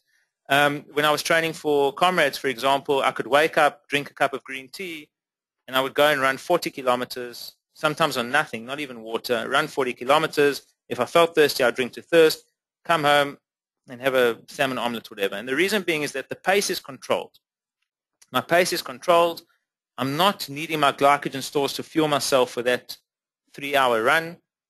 All I'm needing is my own fat stores, and I'm engaging those fat stores, and I'm utilizing that energy that's there. I don't know, a barbecue is quite popular in Denmark. I don't know. Have you ever seen what happens when the fat from the meat falls into the fire? The flames, they explode. Have you seen how fat fuels a fire? So if you think about it in the human body, let's talk on calorie terms. 1 gram of protein, 1 gram of carbohydrate is 4 calories. 1 gram of fat is 9 calories. So fat is it's got twice as much power as a single gram of carbohydrates. If you can harness that power, I mean, think of that explosion that's happening when the fat falls into the fire. Think about those mitochondria generating ATP. It's an explosion. If you can harness that fat is a very, very powerful form of fuel. And that's why I try and get people to try and utilize that. And by the way, if you can tap into your fat stores, you can still spare glycogen. There's only one problem with fat fueling. If the intensity is too high that you're performing it, in other words, you're doing a sprint distance triathlon or you're doing a 10-kilometer run, and you're puffing and panting, you're barely able to breathe, you cannot tap into your fat stores. Because fat is only harnessed when there's sufficient oxygen to convert it. And the problem is if you're puffing and panting and you're very much unable to breathe, you're not getting in enough oxygen and you're actually chewing up your glycogen. And that's how I tell people. People say to me, how do I know when I'm burning fat or glycogen? I tell them it's simple. If you can talk, if you can get words out of your mouth, you can very easily tap into your fat stores. Very simple. So if you're running with your friend and you're talking and you're having a social and you're drinking carbohydrates, no ways. Stop immediately, because there you're doing the wrong thing. But if you can't even get a word out and you're drinking, taking in a carbohydrate drink, well, then I would say, well, that's actually better. So it's a matter of selecting here and there. Now, I don't do water fueling all the time, because one of the things that you have to do is also prepare for races, and you need to try and plan your nutrition according to the way you're going to race, and that's quite critical. Proper pacing, so that's what I mentioned now. You need to understand what your limitations are when it comes to being able to fuel minimalistically. So when I say I went out and I ran 38 kilometers in 3 hours, or whatever the time was, for me, that was a fat burn pace. It was a controlled pace, and I was burning fat. But for somebody, maybe they would run 38 kilometers in 3.5 hours, and for them, that would be their pace. So it's really a matter of understanding what your limitations are and what your body is capable of. But one thing is for sure, that in an ultra event, whether it's a 100-mile or whether it's stage racing, whatever it is, if it's a long-distance event and it's going to land up being many, many hours, fat is your friend. It's without a doubt your friend. And if you don't understand that and you're taking in an excessive amount of carbohydrates in a very, very long period of time, you're either going to feel sick, or you're going to feel dizzy or nauseous or ill, or it's going to hit you in some bad way. Another GI distress as well, stomach irritability. A lot of us tend to look at elite athletes and we look at what they're utilizing and how they're fueling themselves, but they are a different breed. Because when they're doing an Ironman and they're racing sub 8 hours for an Ironman, they are going at a very high intensity. I promise you, some of these guys are drinking Red Bulls before the start, caffeine every single hour, measurements of it. They're consuming gels excessively. But the reason being is that they are flattening those insulin spikes because they are performing at such a high rate. Not all of us perform at that level because, like we mentioned earlier, performing at that level is actually, in a way, it's a psychological difference between a pro athlete and a sort of a low-level athlete. These guys are able to put themselves through a hell of a lot more pain for a lot longer than we're able to, and that's how they have to fuel themselves accordingly. So you need to understand what you're going to be doing and try and fuel yourself according to that. The other thing is it takes patience. You can't become fat efficient over a period of a week or 2 weeks or 3 weeks. I've been doing this for years, but it takes a couple of months of training, and that means start off slowly. So you can say on any session that's up to an hour, I'm only going to take water. Nothing before, nothing during, and I'll recover afterwards. And you can slowly build an hour, 10 minutes, hour and a quarter, hour and a half, and you can slowly go up to the 2 hour, then 3 hour, and you can see how it goes, and you can try and do it over a period of time. But I would say starting with sessions that are up to an hour, definitely only go with water, up to an hour and a half as well. If you can, 90 minutes water, even if it's a hard session, and see how you feel. Some people are very surprised when a guy tells me, I got a phone call, this was quite a while ago, he says to me, your energy product doesn't work. And I said, why not? And he said, no, because I woke up in the morning and I went for my normal ride, and he says, I hit the wall. And I said, but why did you hit the wall? And he says, I don't know. And I said, no, but why did you hit the wall? Can we analyze and see what happened? And I asked him to tell me what time he woke up, what did he eat before, what did he eat during, what did he eat after, and how long he went for his ride for. And then he told me he only rode 2 hours. And I said, you rode 2 hours? And I said, and what did you have on your 2-hour ride? And he said, no, my normal thing. I had 3 slices of toast with peanut butter and honey beforehand. I had 2 bottles of your energy drink on the bicycle, and I had a gel, and I still hit the wall. And I'm thinking, what? I mean, the guy consumed probably around 80 or 90 grams of carbohydrate per hour. So I said to him, I tell you what. I said to him, let's try something different, and I'll show you it's not the energy drink. I said, next week when you go on your ride, I want you to wake up. All I want you to do is have 1 slice of peanut butter and 1 slice of toast with peanut butter. You can add a bit of honey because he was used to it. I didn't want to make any changes. And I said, then I want you to take a water bottle, no energy drink, take a water bottle, put it in your bike, go and ride 2 hours, come home and tell me how you feel. He came back and he says to me, you won't believe it. He says, I felt so good. And I said, of course you felt good.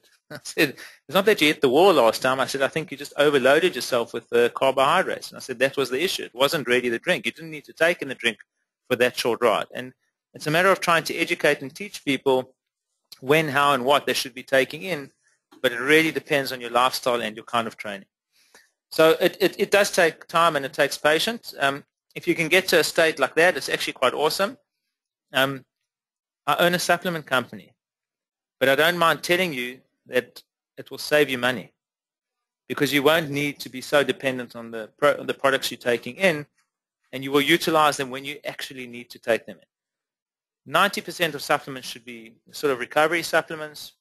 A very small percentage needs to be on the actual fueling side, unless you're really putting in 20 to 25 hours a week. And I see that with our elite athletes.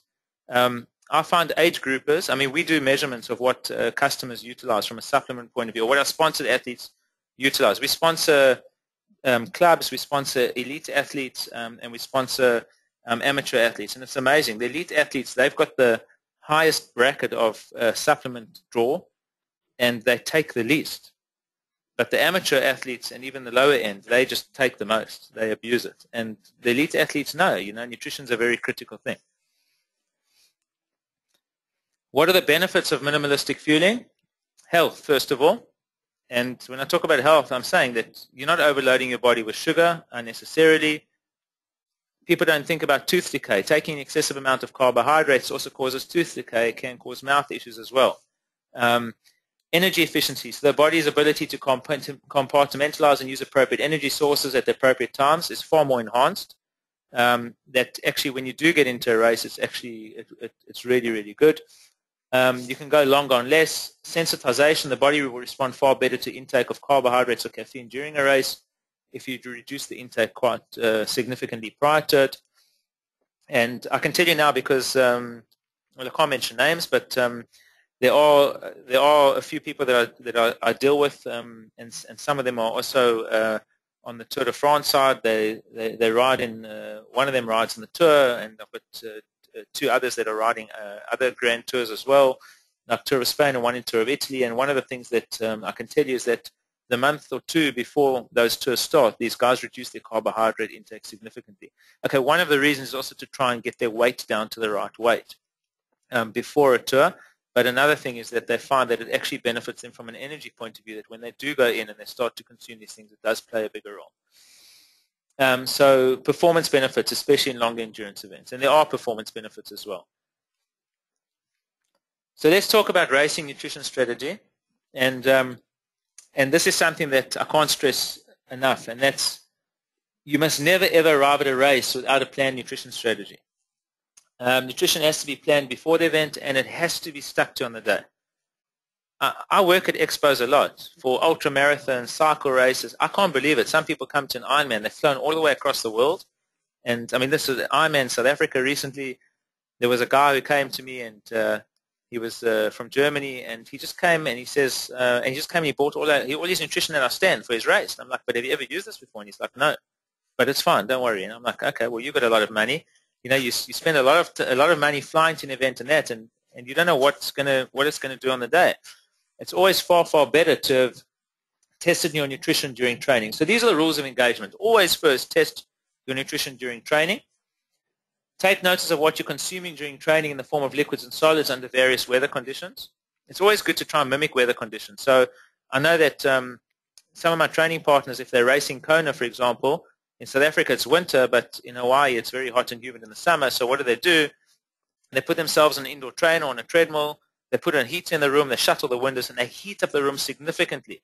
And they actually run indoors to try and simulate those conditions so that they can sweat more and try and understand what the body is going through to try and acclimatize to those conditions. Take note of the energy levels before, during, and at the end of your session. Finishing a session feeling strong is a very, very good sign that your nutrition is pretty much down-packed. Then once you're satisfied, test it out, pick out a long training session which will mimic the racing conditions. What I do, for example, for an ultra-distance triathlon is I'll go out on a hard 3-hour ride, maybe close to race pace, a little bit slower than race pace. I will wake up, I will eat what I would normally eat on a pre-racing session. I would actually go and I'd feed myself on the bike exactly what I was going to use during the training session, even though it's shorter, and then I will stop that bike and I will go and run a hard 8 or 10 kilometer run straight off the bike with nothing. And if I finish that run feeling strong, then I know that I fed myself on the bike well. And that to me is a very, very good measurement. And that's how I do. So I do what's called nutrition training. I actually train my gut to see how it feels. And then once I'm happy with it, I bank it. And I say, that's how I'm going to do it on the day. And you need to stick to it. You need to take in things of account of, well, is what you're going to eat, is pre-race meal, etc. But nutrition, your actual nutrition while you actually during the event is very critical to be planned. Taper week nutrition, the weeks before any race, when you're tapering, is very critical. Why? Because the volume of your training is being reduced, and now all of a sudden you're still focusing on intensity, but sessions are far shorter. So you're just doing sharpening sessions. And the problem is that you need to now change your nutrition to cater for a tapering, because look, for me, if I taper for a marathon, I actually go into a 3-week taper. Based on my age and the kind of intensity and the build-up there, I do a 3-week taper for a marathon. That's my taper period. If I was in my early 30s, I'd say, yeah, I'll find maybe a 2.5-week taper or 2-week taper. But, you know, when my coach first said to me, listen, I'm giving you a 3-week taper, I was like, what? He says, listen, Mark. He says, you're over 40. He says, 3-week taper. And that was it. I listened to him. And he was right, spot on. 2 days before the event or a day before the event, I was like really, really rearing to go, and I could feel that the taper had kicked in. If it was 2 weeks, I wouldn't have been okay. But one of the things you need to do is you need to reduce your caloric intake. You need to make sure that your training volume is now reduced, you're burning off less calories, and you actually need to start maximizing rest, and you need to actually start focusing on nutrition. It's the only thing you can do. You need to eat correctly. Because the problem is that with reduced volume, if you end up gaining weight, you actually risk injury during racing. Or imagine even racing at a 1.5 or 2 kilograms heavier. It will kill your race because your body's not used to it. Your muscles will suffer. You might end up cramping. You might end up being fatigued. You'll feel that impact, especially if you're doing an ultra. Things about what not to eat, what to avoid in the week leading up to a race. So sort of, and I just do this throughout the taper period. Refined carbohydrates, stay away from them. Instant cereals, anything that's refined. Instant foods, meals, processed foods such as microwave or quick meals. I don't believe in microwave cooking. I just think it's unhealthy cooking. I just like steaming and things like that, and basically that, to me, is far better option. Deep fried foods, so things like chips and those things, or McDonald's or Burger King, or whatever it is, no, stay away from. Sugar and sugar-laden foods, sweets, chocolates, instant cereals, tin fruits, honey. Any product that's got sugars in or high amount of sugar should definitely be avoided. Heavy milk products. I'm not going to say bad fats such as yellow cheeses, because some people that are on low-carb, high-fat diets, they actually do eat a large amount of cheese as well. But the problem is you need to manage the intake. You need to manage the intake. It shouldn't be excessive. And then things like margarine, so those kind of fats should actually be mitigated. Excessively high-fiber foods as well can cause bowel discomfort, so don't eat too high-fiber food. Try and keep it a little bit lower. And excessive stimulants, numerous cups of coffee and tea. Try and limit to 1 a day if possible. I just know that 2 weeks before an event, I don't take in any caffeine, because for me, on the day, I want to make caffeine my friend, and I want to use it as a benefit. So you should focus on eating the following: complex carbohydrates. If you do take in carbs, things like quinoa, amaranth, oats, sweet potatoes are far better. Easily digestible and lighter protein, soya, fish, chicken, eggs. If you do eat meat, it's fine, but don't go excessively. Healthy fats, flax seeds, coconut oil, avocado, salmon, You guys live in like the salmon territory, so I mean it's awesome. Can't stress that enough. Nuts and seeds, almonds, cashews, walnuts, chia seeds, sunflower and sesame, all brilliant fats and proteins. And then fruit and vegetables, but on the higher percentage vegetables as opposed to fruits. So 2 or 3 fruits maximum. I mean, I would say that a cup of berries would be more than enough for a day, nothing more than that, or even a grapefruit. I only have 1 fruit a day at the most.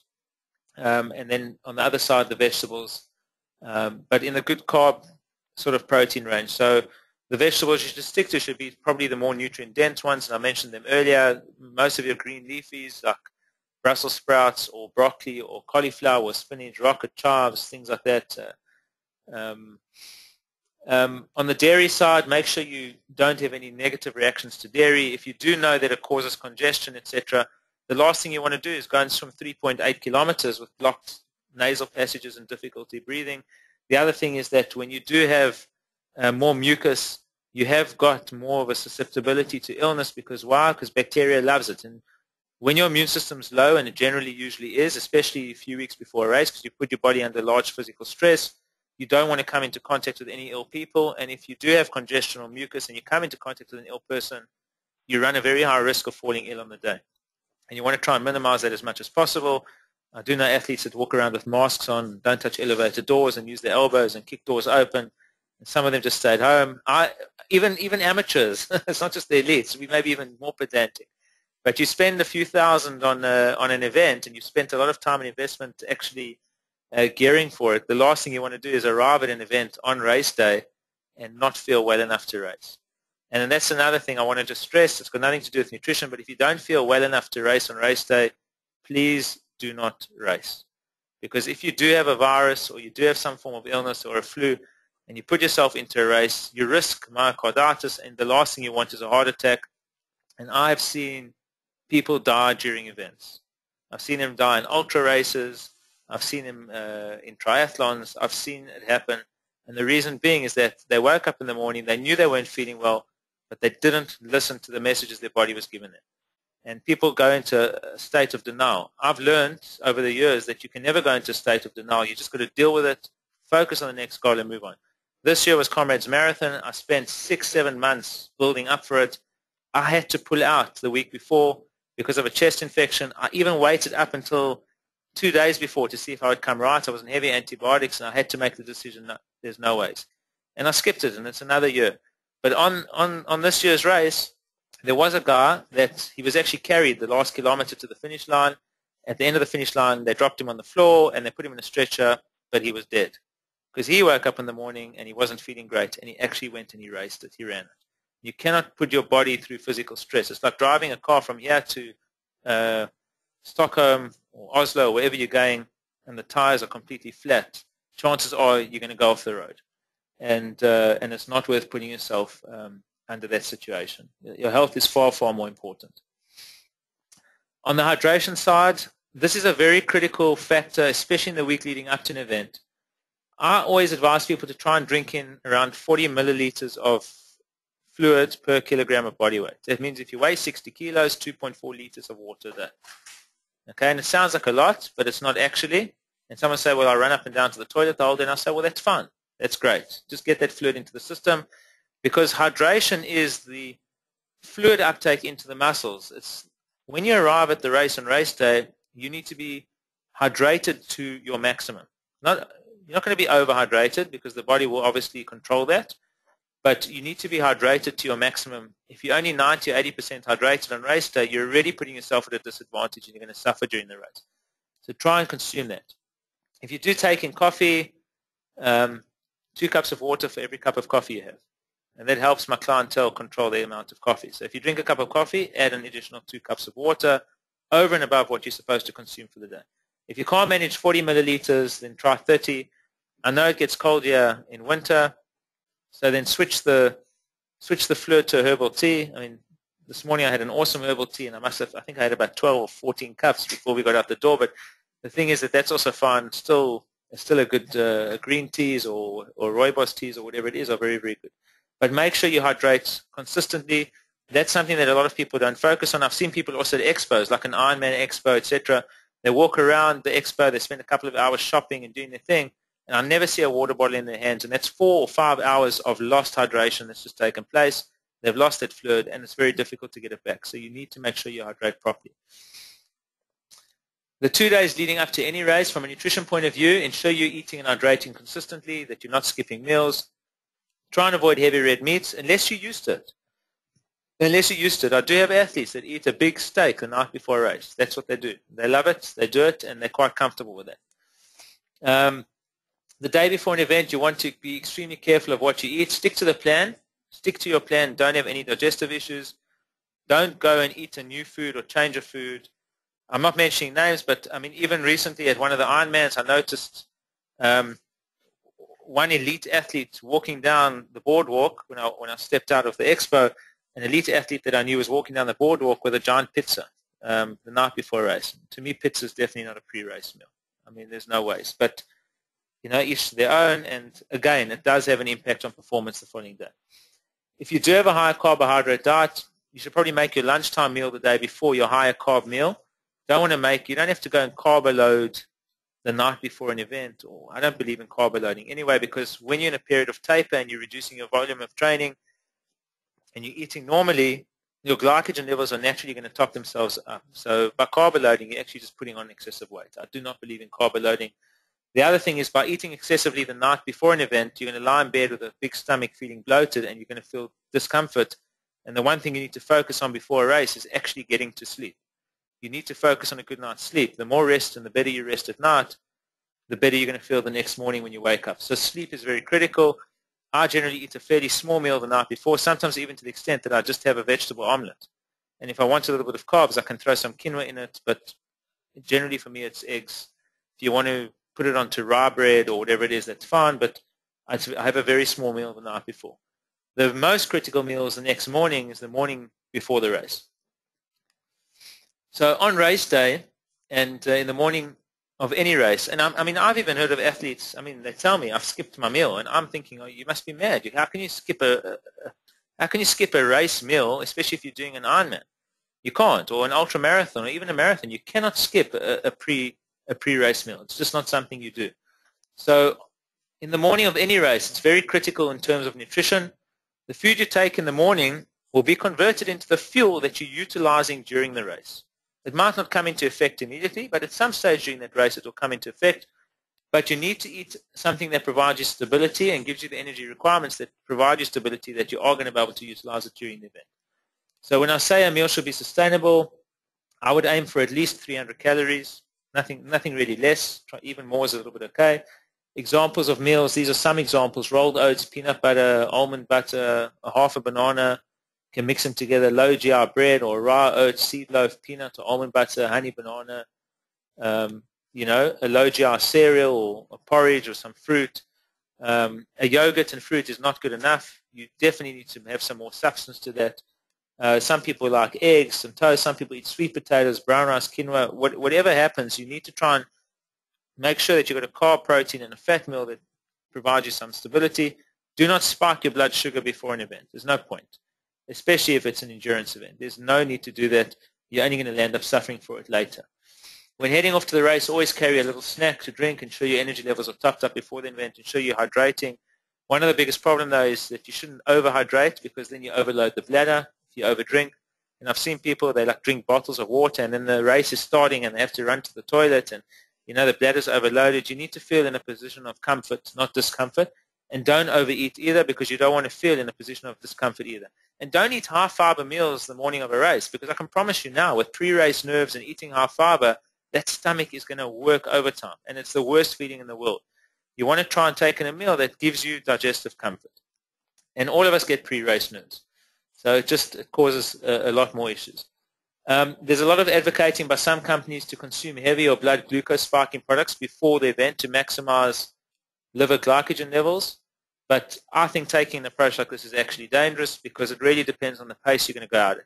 And what I'm saying there is, if you're going to take a gel at the start line of an Ironman, you're absolutely wasting your time, and you've already caused havoc for your race. If you're going to take a gel at the start of a sprint distance or an Olympic distance triathlon or a 10K run, that's a different story because you're going to go flat out from the time the gun goes. You're going at a very high pace. So taking something that's going to spike your blood sugar at the start of a high-intensity event, great, but definitely not a long endurance event. Nothing that's going to be 3 hours or longer. There's no ways. So just don't do that, because if you go at a lower pace, a slower pace, you're going to cause yourself some GI distress, and it's a very common athlete mistake, and I've seen it happen many times before. How should you fuel during the race? It's one of those things that people get wrong. Why do they get it wrong? They haven't practiced enough in training, and I think that that's a very, very important factor.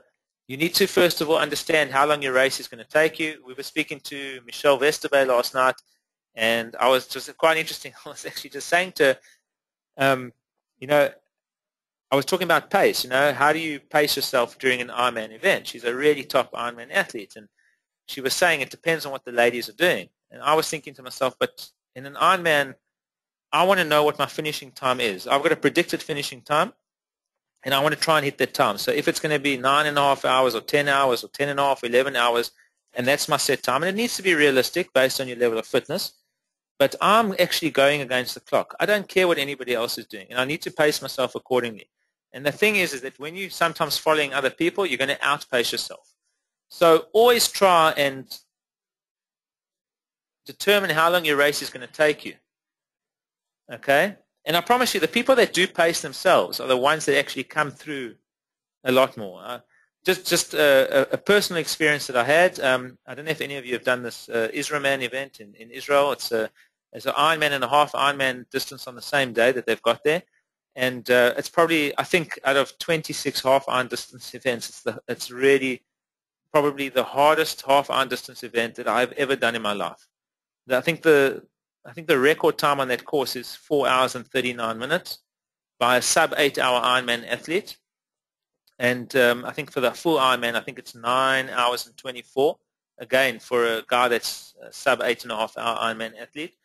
Because the first 21 kilometers on the bike out of transition is actually a 1 kilometer ascent up a mountain, and then you're in the desert fighting these strong winds. But it's an amazing, amazing race. And there's two transition zones. There's one actually at the bottom as you come out of the Red Sea. There's one transition zone at the bottom, and then T2 is 21 kilometers away at the top of a mountain. So you actually ride out into the desert, up the mountain. You come back, you drop your bike at the top of T2, and you're in the middle of the desert, and you see this port, and you've got to run down this mountain to this port, and that's where the finish is. It's quite an amazing event. But the first year I raced that event, I didn't know what I was in for. I didn't do proper course analysis, and I didn't really understand the course, and I cried my eyes out when I finished. When I crossed the finish line, I was finished. I didn't realize the havoc that I put my body forward through because I didn't really understand it. But the next year I decided on the bicycle, even though I'm a fairly strong cyclist, I'm going to slow my pace down a little bit and focus on my nutrition because I know how hard this bike is. And the amazing thing was that I came out the water, I think, in something like a 17th position. I heard them screaming. And then I went onto the bike, and people were passing me on the bike left, right, and center, but I was just controlling my pace, and I was focusing on my nutrition. I was eating and eating and eating. I believe in drip feeding, and I was making sure that I ate specifically. Every 20 minutes, I popped in a specific food of choice, and I carried on eating myself, eating all the way. Guys were passing me. I came off the bike in 39th position, but I ran myself back into 11th position overall, and I think I came third in my age category that year. But the thing is that I came from 39th all the way down to 11th because I didn't race anybody else in the course. I paced myself and ate myself according to my ability and what I felt I was capable of doing. And that's what made the difference. And in an event that long, you need to go according to what you're capable of doing. Don't go according to others. And you'll see it will make a big difference. And I mean, I even remember guys coming past me and, as a joke saying, hey, cheers, we'll see you later.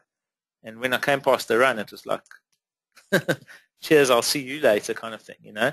So don't get sucked into that. Focus on your nutrition, focus on your pace, and you'll be fine. So always determine how long the race is going to take you.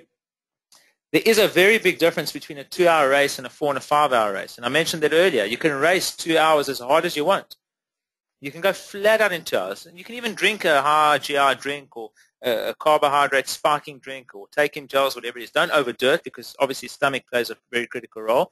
But it's not going to give you such more of an advantage as far as the energy system is going to do. It might make your brain feel happy because the brain also requires glucose as fuel. And you know that 70% of what you put into your body, is utilized, but there's a very large percentage that the brain needs to obviously function as well. So it can make the brain and make you feel happier because you've got that sweetness in your mouth. And there is a famous scientific experiment where they took two different groups, and it was a blindsided test. They took two different groups of athletes. The one they gave a drink, a carbohydrate drink, and they said to them, drink it and swallow it. And the guys did, and they noticed that there was a performance increase. And then what they did was they did the same experiment again later. I think it was Asker Jukendrup who actually did this, also a very top sports scientist, very renowned.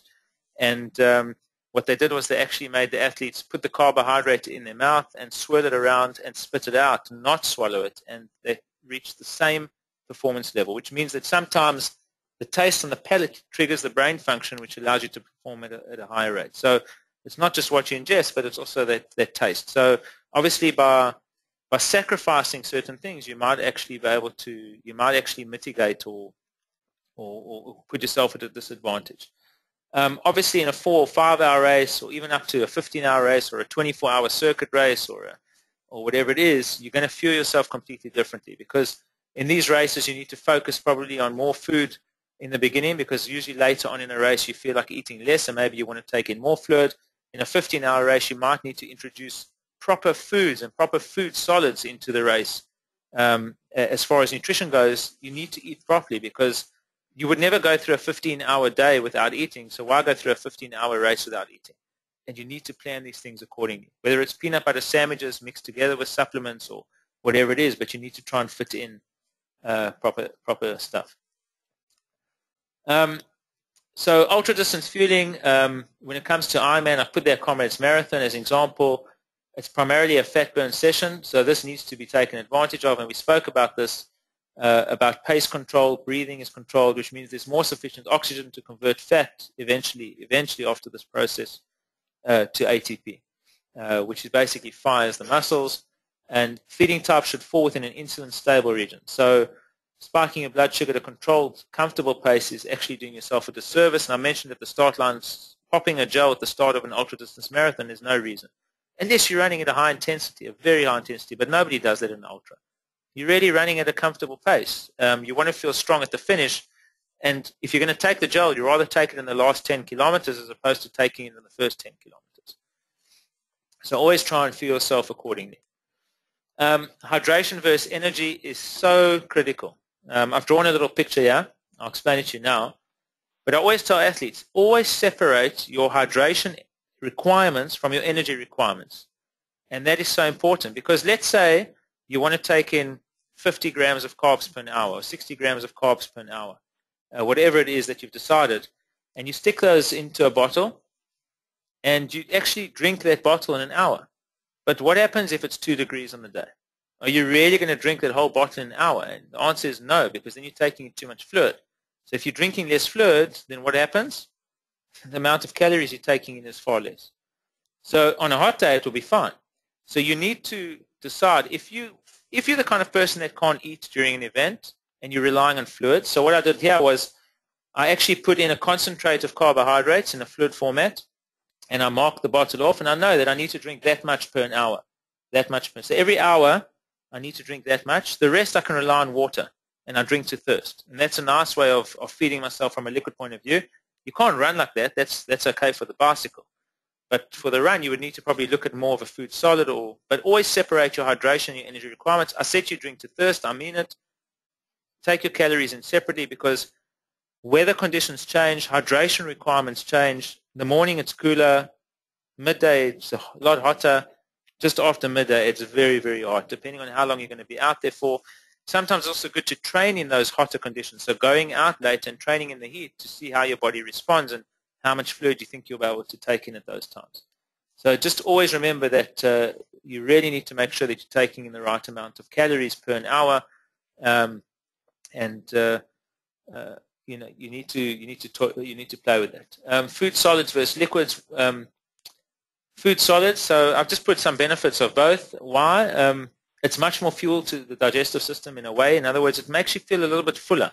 sometimes fluids, they go in and out and they make you feel a little bit empty. And in a very long event, you don't like that hungry feeling. Sometimes some people like to take something more substantial. Our bodies are also more used to eating solids consistently. We don't walk around eating liquid through the day. We actually eat solid foods. And if you're on a bike, I always tell people, on a bicycle, that's your kitchen. When you're running, it's a lot more harder because your digestive system is bouncing from side to side. Your organs are bouncing from side to side. So it's harder to take in food solids when you're running.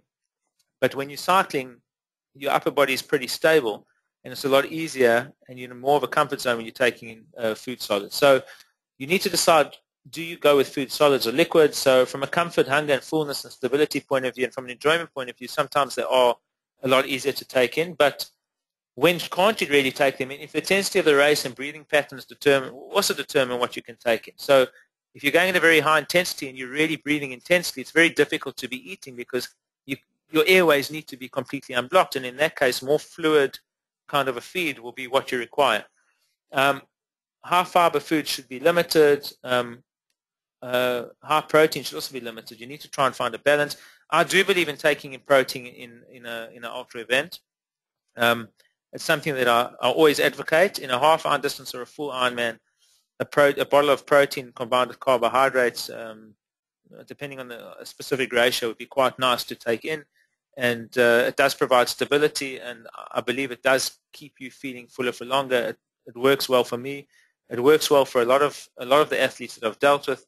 I mean, even when I was working with Liz Blatchford, who came third at Kona last year, one of the things that I asked Liz to try was taking in our Recover, which is our protein, on long rides, and she actually quite liked it, and she utilized it through her training and racing, and she actually ended up podiuming in her first Ironman. Her first year of Ironman, she came third at Kona, which was quite an incredible feat. Very, very strong athlete, but very focused on nutrition. Very, very focused. One of the big mysteries, and this is what I love to talk about this a little bit, is that there's some companies that advocate you need to try and get up to 90 grams of carbohydrates per an hour. Now, the amount of carbohydrates, now why I disagree with it is that the thing is that the amount of carbohydrates you consume, to me, is actually irrelevant. You can consume 90 grams of carbs per hour. The question is, you as a unique individual, what is your body, your unique body, capable of absorbing and utilizing? How much carbohydrates? What is your tolerance level? And if you take in 60 grams and you're comfortable, if you try and take in 70 grams, you might actually end up getting very sick, and you might have just digestive issues. So I don't believe that 60 to 90 grams per an hour is really something that I would advocate. I always tell my athletes, we need to find how many grams of carbs per an hour is suitable for you, and that's what you need to find out for yourselves as well. I believe anywhere between 40 to 60 grams for a marathon runner, even up to 57 grams, they say, is quite suitable. But even anywhere between 40 to 60 grams is actually pretty much, most people that I work with are pretty okay on that. Like I mentioned, my ultra runners that are far more fat efficient get going like 30 and less than 30 grams of carbs per hour.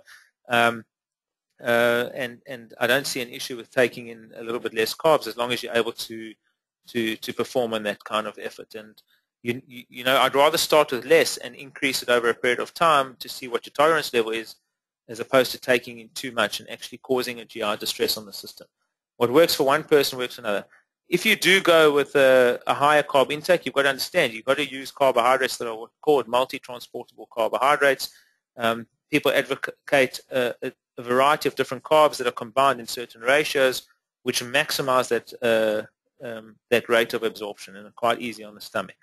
But you can't go and eat 60 grams of banana or 90 grams of bananas in an hour, because that's really going to cause havoc. We spoke about fat fueling versus carb fueling, and I've just put the slide up here, and basically I'm just saying that fat fueling was, you know, we've discussed that firstly at a high intensity, muscle glycogen is what basically going to fuel you. If you're going at a high intensity, but you're also pacing as well, basically you might have a combination of glycogen and fat that's fueling you, but if you're going at a very controlled pace, you might have a very small amount of glycogen that's being utilized and quite a large percentage of fat. Remember, fat is unlimited. It's a fact that you can run 50 marathons on your fat stores alone. And somebody says, yeah, but I've got 5% body fat. And I'm saying, well, that's wonderful. You can still run 50 marathons on your fat stores alone. I don't care if you've got 20% or you've got 5%. It really doesn't make a difference. I've explained all of this. I'm not going to go through it again. I just know that, forgotten food groups in endurance are definitely protein and fat, and I've mentioned them and stressed them quite a bit. And to me, both are very crucial in long events, such as an ultramarathon, that do provide stability. And medium-chain triglycerides, such as coconut oil, are a very form of quickly accessible fuel. It's a fat that's very quickly accessible. This is just a slide that I put up around cramping and nausea. I often get asked about cramping. People tell me they're cramping or I feel nausea, and they ask me what kind of signs and symptoms, or what do you think these signs and symptoms mean? Is my cramping caused by nutrition? Am I taking in enough electrolytes? Do I need more salt? And I've just put up here some common reasons of what causes these. So the first cause of cramping is undertrained or underconditioned muscles. And 99.9999% of the time, that is the reason why people cramp. It's because they haven't trained the muscles in training that they've done during racing. So in other words, you're performing at a certain intensity during training. It might be a lower intensity or a higher intensity, but then during racing, what actually happens is you're performing at a different intensity. And you've got various different muscle fibers in the body, fast twitch, slow twitch. And if you predominantly train on a slow twitch fiber, and then you go and you use more predominantly a fast twitch fiber muscle, in other words, you're running at a much higher pace during an event, and you're predominantly using those muscle fibers, you are going to stress that muscle and you probably end up cramping. And the same thing is if you're training, doing a lot of track work and speed work and running at a very high pace, and then suddenly you do an ultra and you slow down your pace, you're using a different muscle fiber, and all of a sudden now you're predominantly stressing a different muscle fiber. So even running at a slower pace can lead to the onset of cramping. You need to train the muscle for the pace you're going to race at, and that's quite important. Overhydration can also lead to cramping because you can dilute your electrolyte levels. So consuming too much liquid, you can dilute your sodium blood plasma, and that can cause cramping. Dehydration quite rarely leads to something like that. Dizziness usually is low blood sugar. Nausea, overhydration causes nausea. Dehydration, overhydration with very similar symptoms. One of the problems with overhydration is that it's very difficult to determine, because when you're overhydrated, you actually end up being more thirsty and you actually end up drinking even more. It's something very strange that the body, you actually keep on taking in more fluid. And when you're overhydrated, you can usually feel that there's fluid sloshing around in your stomach. You can feel this discomfort. The fluid's sitting there and it's not getting out. At that point in time, you need to stop taking in fluid. The best thing to do is to take in some salts. Take in salt. Try and get that, or some sort of an electrolyte tablet or something to try and get that fluid absorbed and the fluid taken out of the system and absorbed into the system. But you can actually feel it, but a lot of people tend to do that. Also, a lot of people, when they're racing in a lot hotter conditions from a hydration point of view, they tend to cool themselves by drinking something cold, because when it goes into the system, it feels good and it feels cold. But rather cool yourself from pouring over your head or throwing it over the groin area or etc., ice cold water, and only sipping a little bit from sachets or cups en route. Rather cool out of the system. I mean, at Comrades this year, when I was actually seconding, I was feeding one of our elite athletes that won the race, Bongamusa Mtembu, and one of the things that was interesting, in the last 20 Ks, the temperature was about 28, 29 degrees. It was very, very humid. It was very hot, and he was losing a lot of fluid. But I promise you, we must have fed him about 30 water sachets in that last 20 kilometers, the 150 ml water sachets.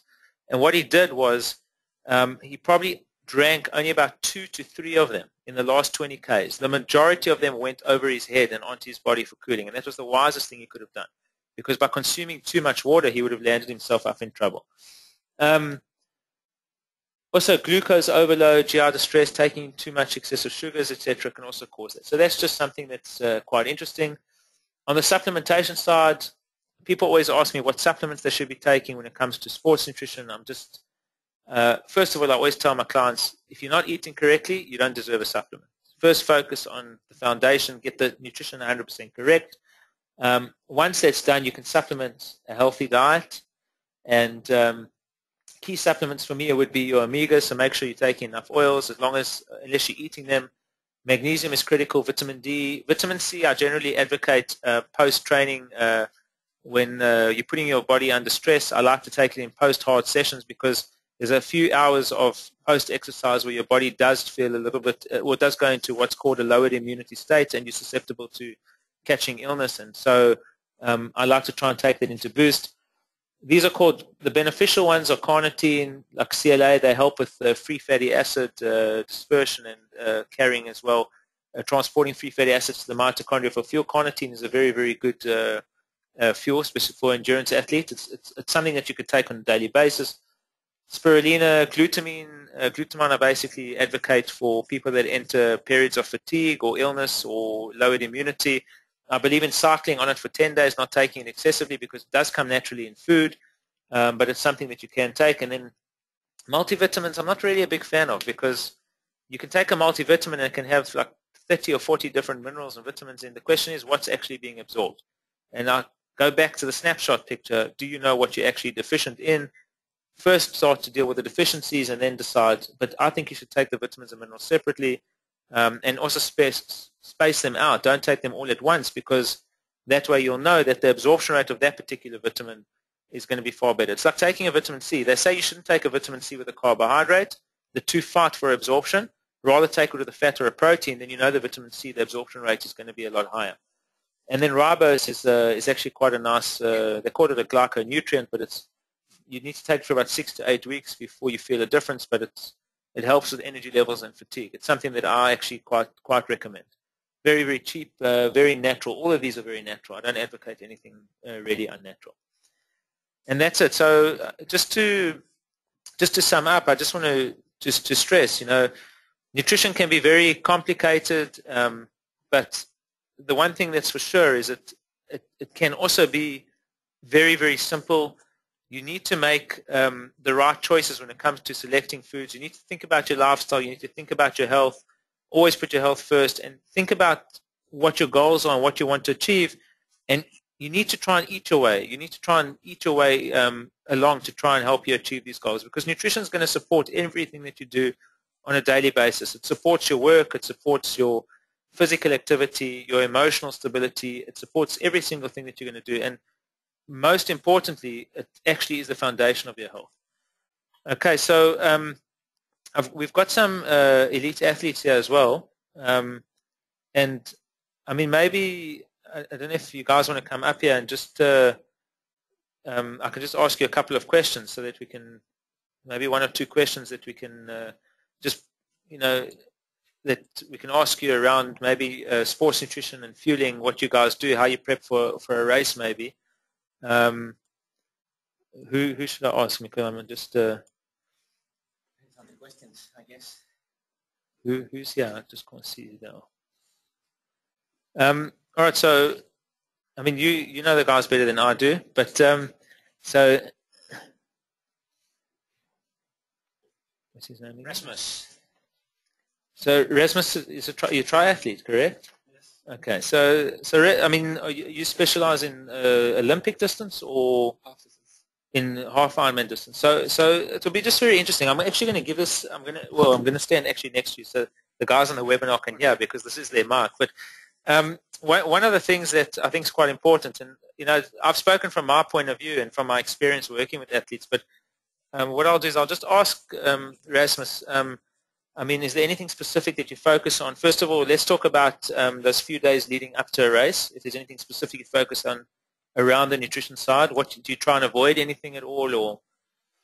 Well, I've never been thinking too much about what I'm eating. It's only the last half year I've worked with it, my nutrition. Before I think a lot of things have worked for me. So I really feel my body. And what makes me happy to eat. So over the last 6 months since you've made changes, have you felt a difference in maybe performance, in energy Definitely. levels? I tried to cut down a lot of the sugars because I was really, from my family side, we'd eat a lot of sugars. So I cut down all the white sugars and everything and tried to go more, with no sugar, and it really helps on my mood. I don't get tired in my head. And I don't get the spikes. you mentioned family. Something just I didn't mention earlier is you should all look at your family history. If there is a history of diabetes or history of cholesterol, it's something just to take notice of because it might influence your nutrition choices. one of the other things I wanted to ask you, so how do you prep for so you've got a half iron distance race, for example. What do you focus on the day before the race? Do you believe in carbo loading? Do you tend to just eat normally? What did you eat the day before, the night before? Well, I just eat normally the night before. It's really hard when you travel so much because it's always different if you're in Europe, if you're in Asia, what you can get. Like if you're in Asia, you get a lot of rice and chicken and vegetables. It's a bit different from what we eat here in Denmark. So I think I don't want to, for myself, I don't want to put too many rules of what to eat because it's so different. You understand? Yes. So I try to adapt to where I'm leading up to the race. And on race day, what do you generally do? Morning of the race? Well, I would eat the same as usual. Maybe some yogurt, cereals.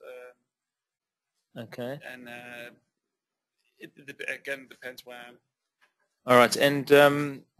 And during the race, I mean, from a fueling perspective, do you focus more on fluid intake, on solid intake? What's your preference? I use the gels and energy drinks. Okay. So more of a fluid intake, but you're obviously racing at a fairly high intensity there. Yeah, exactly. And when you're busy training in that, from a recovery point of view, I mean, do you focus on recovery immediately after training? Do you take in any shakes? Do you prefer focusing on a natural meal? Does it depend on the kind of session that you've done? Yeah, primarily I use protein shakes when I do hard sessions. I really focus on getting something just when I go immediately home after. Yeah, exactly. Even though I have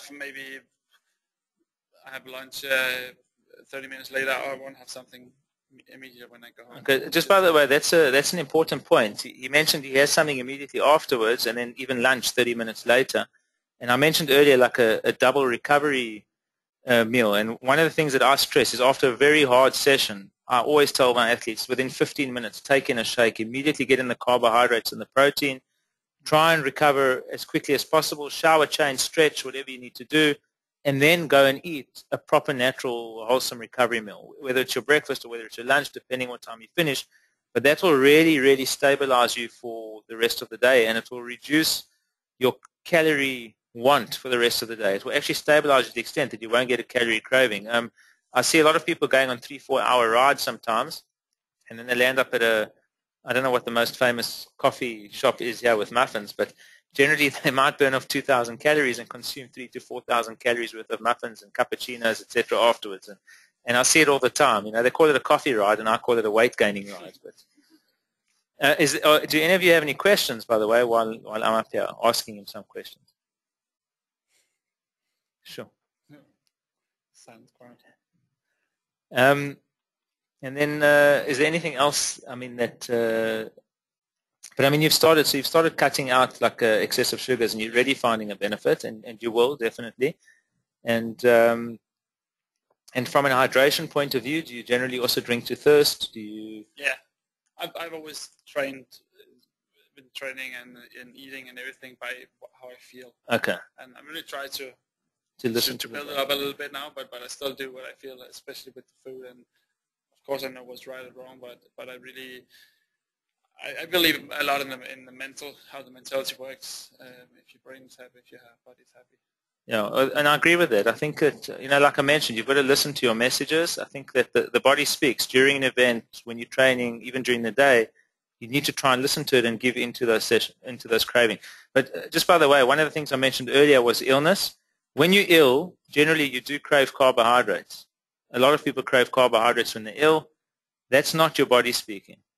That's those little bad guys actually speaking to the brain, saying we want to be fed because we need to grow our population. And that's why I say cut the carbs. Don't give in to that craving. It really does. It does happen. Okay, I don't know. It could be if there's any differences between the ultra running community that Liam is part of, doing those 24-hour runs or whatever kind of funny things that you're doing.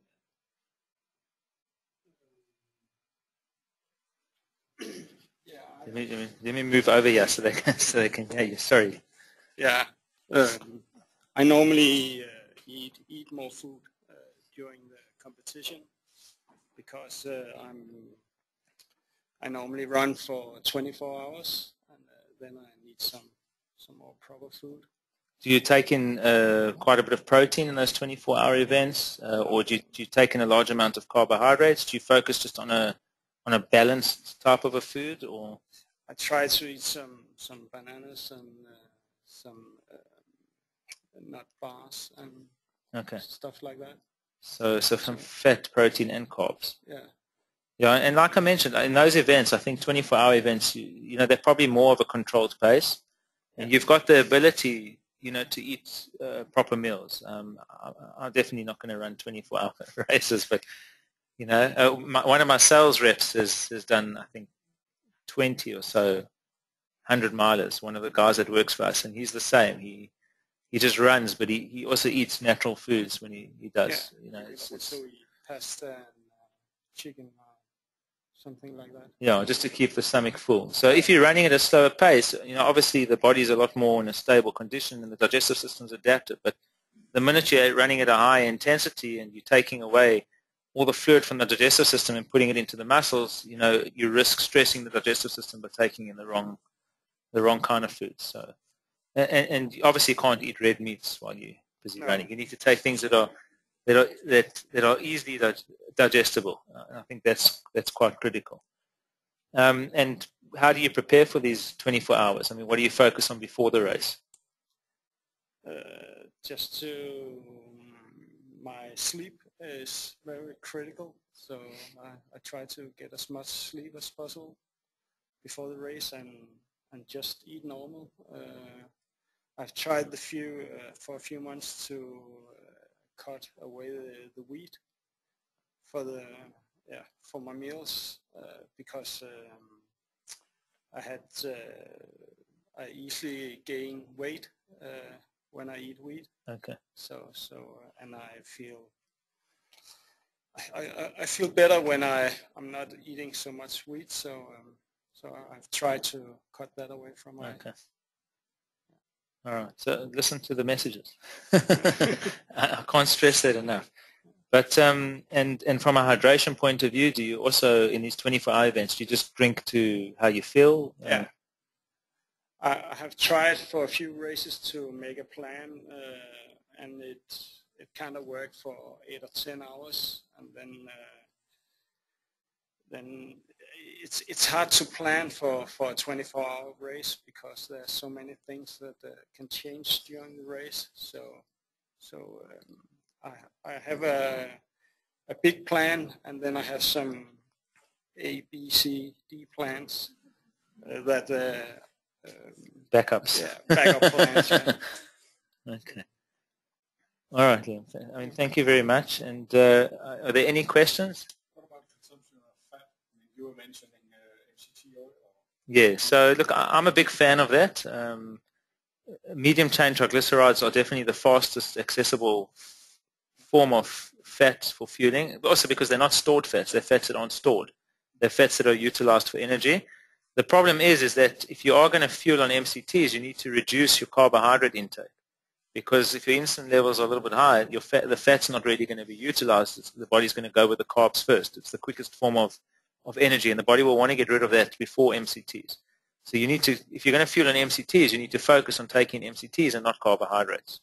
And I do have a lot of athletes that try and fuel themselves with fats. In actual fact, a very interesting story, and I'll just quickly reach. I think I left it over here. But at Ironman South Africa recently, I had a lady come up to me at one of the events, and she told me she was racing Ironman on. It's called biltong, which is like beef jerky. It's dried meat. I don't know what you call it in Denmark, but she was going to race the Ironman on dried meat and nuts and water, and that's what she wanted to do. And I said to her, well, are you sure that your body's in a fat-burning state, that you're able to do that? And she said to me, yes, definitely. And I said, why? She says, I've been on the low-carb, high-fat diet for 3 months. And I said to her, well, that's great, but are you sure you're in a fat-burning state? She said, I definitely am. I said, well, how do you know? And she said, no, I know. And I said, are you sure you know? And she said, yes. And she was actually sent to me by one of the gel companies because she refused to take a gel. And so they came to the stand and they said, no, yeah, you can talk to, because they know me. I'm very much a fan of minimalistic fueling, but at the same time, I do understand the need and the place for carbohydrates, and there's very few people that can actually go and race an Ironman fat and meat. So I said to her, well, I can really test you. I can run a blood test on you right now to see what your status is. Because this was, I think, the day before the race. And she said to me, what do you mean a blood test? I said, no, I'll do a blood test. And that's why I carry this little meter everywhere I go. It's just a ketone meter. I basically did a finger prick test. I finger prick tested her. I took the blood reading, and I said to her, if you race your Ironman tomorrow on fat and meat, I said, you are going to hit the wall. Probably 120 k's into the bike, your race is over. And she said to me, there's no chance. And I said, I'm telling you. I said, the glucose meter, the ketone meter is reading 0.1. That means she's got a large amount of glucose in the system, which means the body's going to get rid of the glucose first. When the glucose is depleted and the glycogen eventually gets depleted, you need to switch to a fat burn state. And the problem is that she hadn't adapted to that state yet. And so it would have been a very difficult period. You've got to actually get past that period. So I said to her, I sent her back to the gel stand, and I said, go and buy some gels. And the gel stand said to me, I can't believe it. You're sending her back to your competitors and telling her to buy your competitor's product. And I said, look, if I had a gel to give her, I'll give her. We didn't have our gels at that time, but I said to her, you need gels as a backup because you're going to need a glucose infusion when you hit the wall. And she refused, and I said to her, I'm telling you. Anyway, I actually flew out of Ironman City the next day. I didn't watch the whole race. I watched up until the pro athletes finished, and then I had to fly out. But I was actually at a meeting a couple of months later, and it turned out that the guy that I was meeting with actually was the best friend of this woman. And at 120 k's in on the bike, her race was over. Completely. Finished. So all that money wasted on Ironman because she wanted to be a guinea pig. And I just said, that if you've eaten yourself into a state of being fat efficient, then very much MCTs will never be a problem for you. But if you're eating something like 600 to 800 calories of carbohydrates a day and then trying to race on MCTs, I think it's going to be a very, very different ballgame. I would say you should be eating probably less than 50 grams of carbs a day to properly benefit that. But if you're already water training and you're efficient and you're doing, and like with me, if I go on a run for 3 hours and I'm running only on water and I'm taking in MCTs as well, I can probably extend that quite a lot bit further and definitely feel a benefit. I'm actually launching an MCT gel in the next couple of months. We're actually launching a gel which is purely MCT oil. It's hopefully be the first fat gel on the market, and it's something that I'm quite a big fan of. But I believe that there's different fuels for different people, and they do play a benefit. So I'm quite a big fan of that. But I believe you need to train yourself to be able to perform in a race like that. Actually, we got an online question from someone asking about the self-supplied races like Marathon des Sables, where you have a stage race over many days, where you have to supply your own nutrition. The differences between solid and drinks, how to mix that the best. Well, I think when it comes to drinks, that's going to form part of your hydration. So if you're going to take in a drink and you're going to finish that entire bottle, you need to know how many calories are in the bottle. And if you're planning on taking, let's say in the bottle you've got 30 grams of carbohydrates, but you're planning on taking 50 grams of carbs per hour, and you're going to drink that bottle in an hour, you need to try and make that other 20 grams of carbs up, and you need to be able to balance that over an hourly period. So it's a matter of planning that. I mean, on a long stage running race like that, and it's actually quite an extreme race, I think that you definitely need to take in fluid consistently, and I would balance that with a meal. But you need to try and measure the amount of food that you're taking in per an hour on an event like that. And for some people, it might be 40 or 50 grams of carbs. I would definitely add some protein and fat in there because it's such a long event to provide stability. So some proper foods, but definitely measure that intake and plan that fluid intake as well. You need to plan it. You need to train on the fuel, and you need to stick to it on racing. One of the important things in a race like that is that post stages, in any stage race, the first thing that you need to do is you need to recover. And one thing that I always advocate is make that last bottle before the finish a protein shake. Drink a protein, a combination of a protein and a carbohydrate prior to the finish, that the protein's already in your system and that recovery process is already taking place. That at the finish you don't have to worry so much about the protein, you can worry more about rehydration getting the glycogen topped up again and getting your blood sugar stable again. So definitely protein, definitely as the last bottle and even post. I don't know if that helps at all, but one of the things that I've seen in stage racing is that you can't just fuel for the race itself. You've got to fuel for the next day, and you've got to fuel for the next day, and you've got to fuel for the next day. But you also have to recover. When I say fuel for the next day, you need to recover from each stage to make sure that the next day you're able to still put in a good, solid effort. And a lot of people don't focus enough on the recovery. They cross the finish line, and that's it. And that recovery period needs to start before you actually cross the finish line. Are there any other questions?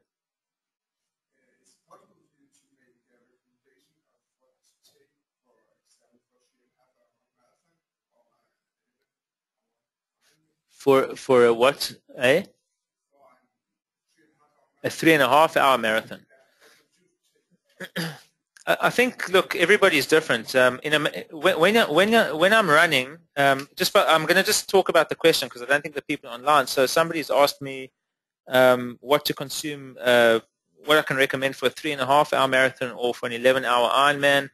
And look, they're very different events. A 3.5-hour marathon is actually it's a pretty, I would say it's not a slow pace by any means. It's a fairly fast pace for some people.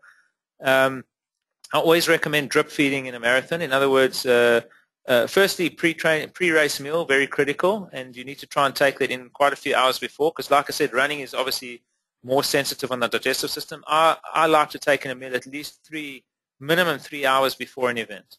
No matter how early that means I need to get up, and then generally I'll take in like I mentioned, for a marathon I'll probably take in a rolled oats meal. I add in almond nut butter, blueberries, rice milk, and I just mix it all together, cinnamon as well, and then I actually I have very, very strong Americano coffee to try and get the caffeine in as well, and that's what I generally consume before. I might sip on a little bit of water before, but not a lot. As the race goes, I always get into a comfort zone. Always get into a comfort zone before I start the feed. If you start the feed before you're in a comfort zone, it's very difficult because you don't know how the body's going to respond. The body's already getting into a state of utilizing muscles, and we know that sometimes you only start to feel good about 15 to 20 minutes in. Once you're in a state of equilibrium, your heart rate is regulated, your muscles are functioning nicely. Now's the time to start feeding, and I definitely believe in drip feeding. And there's a few things you can do. So, I mean, from a point of view, if I'm looking at our nutrition, I mean, we've got various different feeding mechanisms. We've got chews, we've got tablets, we've got gels, we've got quite a few different things. And I definitely recommend trying to consume as frequently as possible. In a marathon, I've tried various things. Generally, I like to eat, if I'm running at a fast pace, I'll probably consume a gel every 45 minutes or so during a marathon. I'll take some water en route. If I'm running at a slightly more controlled pace, then I'll probably go with something that's more of a stability product. So then I'd look at our chews, or they equate to a banana basically. So, but I wouldn't say a whole banana, like little pieces of banana en route, or potato, or taking something. But I like to eat every 20 to 30 minutes. I don't like to eat less than that. And I always believe in feeding early on, because the better you feed yourself early on, the better you're going to finish at the end, because really towards the end you don't feel like eating anything. And what you fueled yourself for in the beginning will actually see you later on. So try and feed earlier on, and then when it comes to later on in the race, it will play a large benefit. And that goes if you're running a 3 or a 4-hour marathon. You want to try and feed yourself, but I believe in drip feeding frequently. So eating smaller things that are less impacting on the digestive system, that are more easily absorbed, because if you overload the digestive system while you're running, it's going to be a lot more difficult.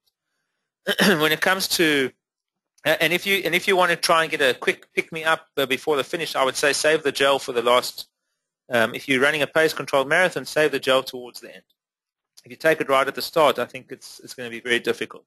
The only time I'm taking a gel is if I'm really running like maybe 2-hour 45 marathon, or a very fast pace, something a little bit faster than that. So if I'm running closer to maybe a 3.25 hour marathon, for me it will be a little bit of a slower pace. But in that case, I would rather eat foods that are a little bit more stability foods. It really depends on the pace you're going to run it. I don't race every race, because some races are prep races for other races. So like I say, pick your events, decide how you're going to race. The clock is yours. It's you and the clock and no one else, and then decide. If we're talking about Ironman fueling for an 11-hour Ironman, it's a very long day out. Again, pre-race meal, very critical. I always leave fuel and hydration in transition zone, always, always, always, because you never know if you're going to lose a bottle or lose fuel or whatever it is, and you might need a backup. And one of the other things is that depending on how I'm feeling when I enter transition zone, sometimes before the race or after the swim or after the ride, I might need to have something extra sitting there. And generally, I always put a bottle of protein shake in there. I put a bottle of energy drink, and I always have a bottle of actually, it's ice water, basically. I hope it stays as cold as long as possible. And I've maybe sometimes leave some gels there or some chews or whatever it is sitting in the transition, but I always leave that there. And then what I do is basically when I never really look. You don't feel during the swim, obviously. I generally I take a stability carbohydrate drink before the race, something that doesn't spark my energy levels. The swim is really controlled. I'm not one of these swimmers that go flat out and go at a maximum speed. I like to swim at a nice controlled pace. And I think anybody should swim at a controlled pace unless you're a very, very strong swimmer and you're trying to get out of the water first, but that's a different level. On the bike, like I mentioned before, it's your kitchen. But the first thing you do is out the swim. I think the best thing to do is if you've been swimming in the sea and you've been swallowing a lot of water, don't try and consume excessive fluid. Maybe just rinse the mouth out, get the salt out, try and just clean them out, get a bit of water down. Sometimes I like to take protein in, just a little swig of it before I get on the bike. But once I'm on the bike, generally my feed is actually very much a drip feed. Top chew bag, I've got a bag, and I actually stack chews inside that bag. Sometimes I mix it with a food bar. I like to alternate the feed because if you're going to be riding so many hours on the bike, the minute you take in food that's going to become monotonous to the palate, eventually after a period of time, the palate becomes quite sensitized. And what you find is that you get sick of sweet. So I try to find a combination of sweet and savory as well, which quite works for me. But what I generally do is, for me, I take also around 50 to 60 grams of carbs per hour. I'm a very big fan of taking in protein during an Ironman event. I actually would look at taking in a half-hour distance 1 bottle in an Ironman, even 2 bottles of protein. I take a Recover Shake. It's basically a protein and a carbohydrate drink combined, and the ratio is very nice, and I find it provides a lot of stability. It's definitely, for me, the last bottle before going into transition. But again, what I do on the bike is I eat every 20 minutes. I'm sticking something in my mouth. 20 to 30 minutes, I'm eating. Whether it's a pizza, whether it's a chew block, or whether it's a bar, or whatever it is, I'm eating consistently because I want to fuel myself all the time until I can't fuel myself anymore, and all I want to do is maybe hydrate a little bit or take in fluid. I can eat on the bike. I'm one of those people that can eat. I don't have to rely on fluids. And then when I get into transition again, I like to take either a bit of water before I go out, or even definitely most runs I actually have a swig or two of protein. I try and get a gulp of protein, and again I run. I don't start to feed from the beginning. I try and get into a comfort zone on the run because there's that first part where I'm more focused on very, very heavy legs as opposed to worrying about nutrition. So I make sure that I'm nutrified sufficiently, that my energy levels are stable for the run, and once I'm on the run, I think about at least 20 to 30 minutes into the run, then I'll start to feed again. But once I'm on the run, I try and stay away from the heavy sugar products, like sometimes they've got Cokes and Root or whatever it is. I try and keep those for the last 10 or 15 kilometers, and generally I'll try and take in products that are sort of that are far better from a stability point of view. And really, you've got to listen to the body. Like I said, if you're feeling nauseous, try and mitigate the sugar. If you're not feeling nauseous, then try and, then you can carry on with it. If the problem with the Ironman is such a long day, and if you start to feed yourself incorrectly from the beginning, you are going to end up suffering for it later on. So try and feed yourself quite frequently, and small frequent meals are far better than every once an hour, because for that hour when you're not taking anything, the digestive system is really not doing anything, and then suddenly you're shocking it with food, and the response is quite exaggerated. So I would say that at least every 20 or 30 minutes is far better, and it works quite well, whether it's in the form of fluid or whether it's in the form of a solid. I always believe that drip feeding is quite good, but protein to me is quite critical in an event like that. Definitely to consume protein, not on its own, but with the carbohydrates. And don't go and consume a whey protein either.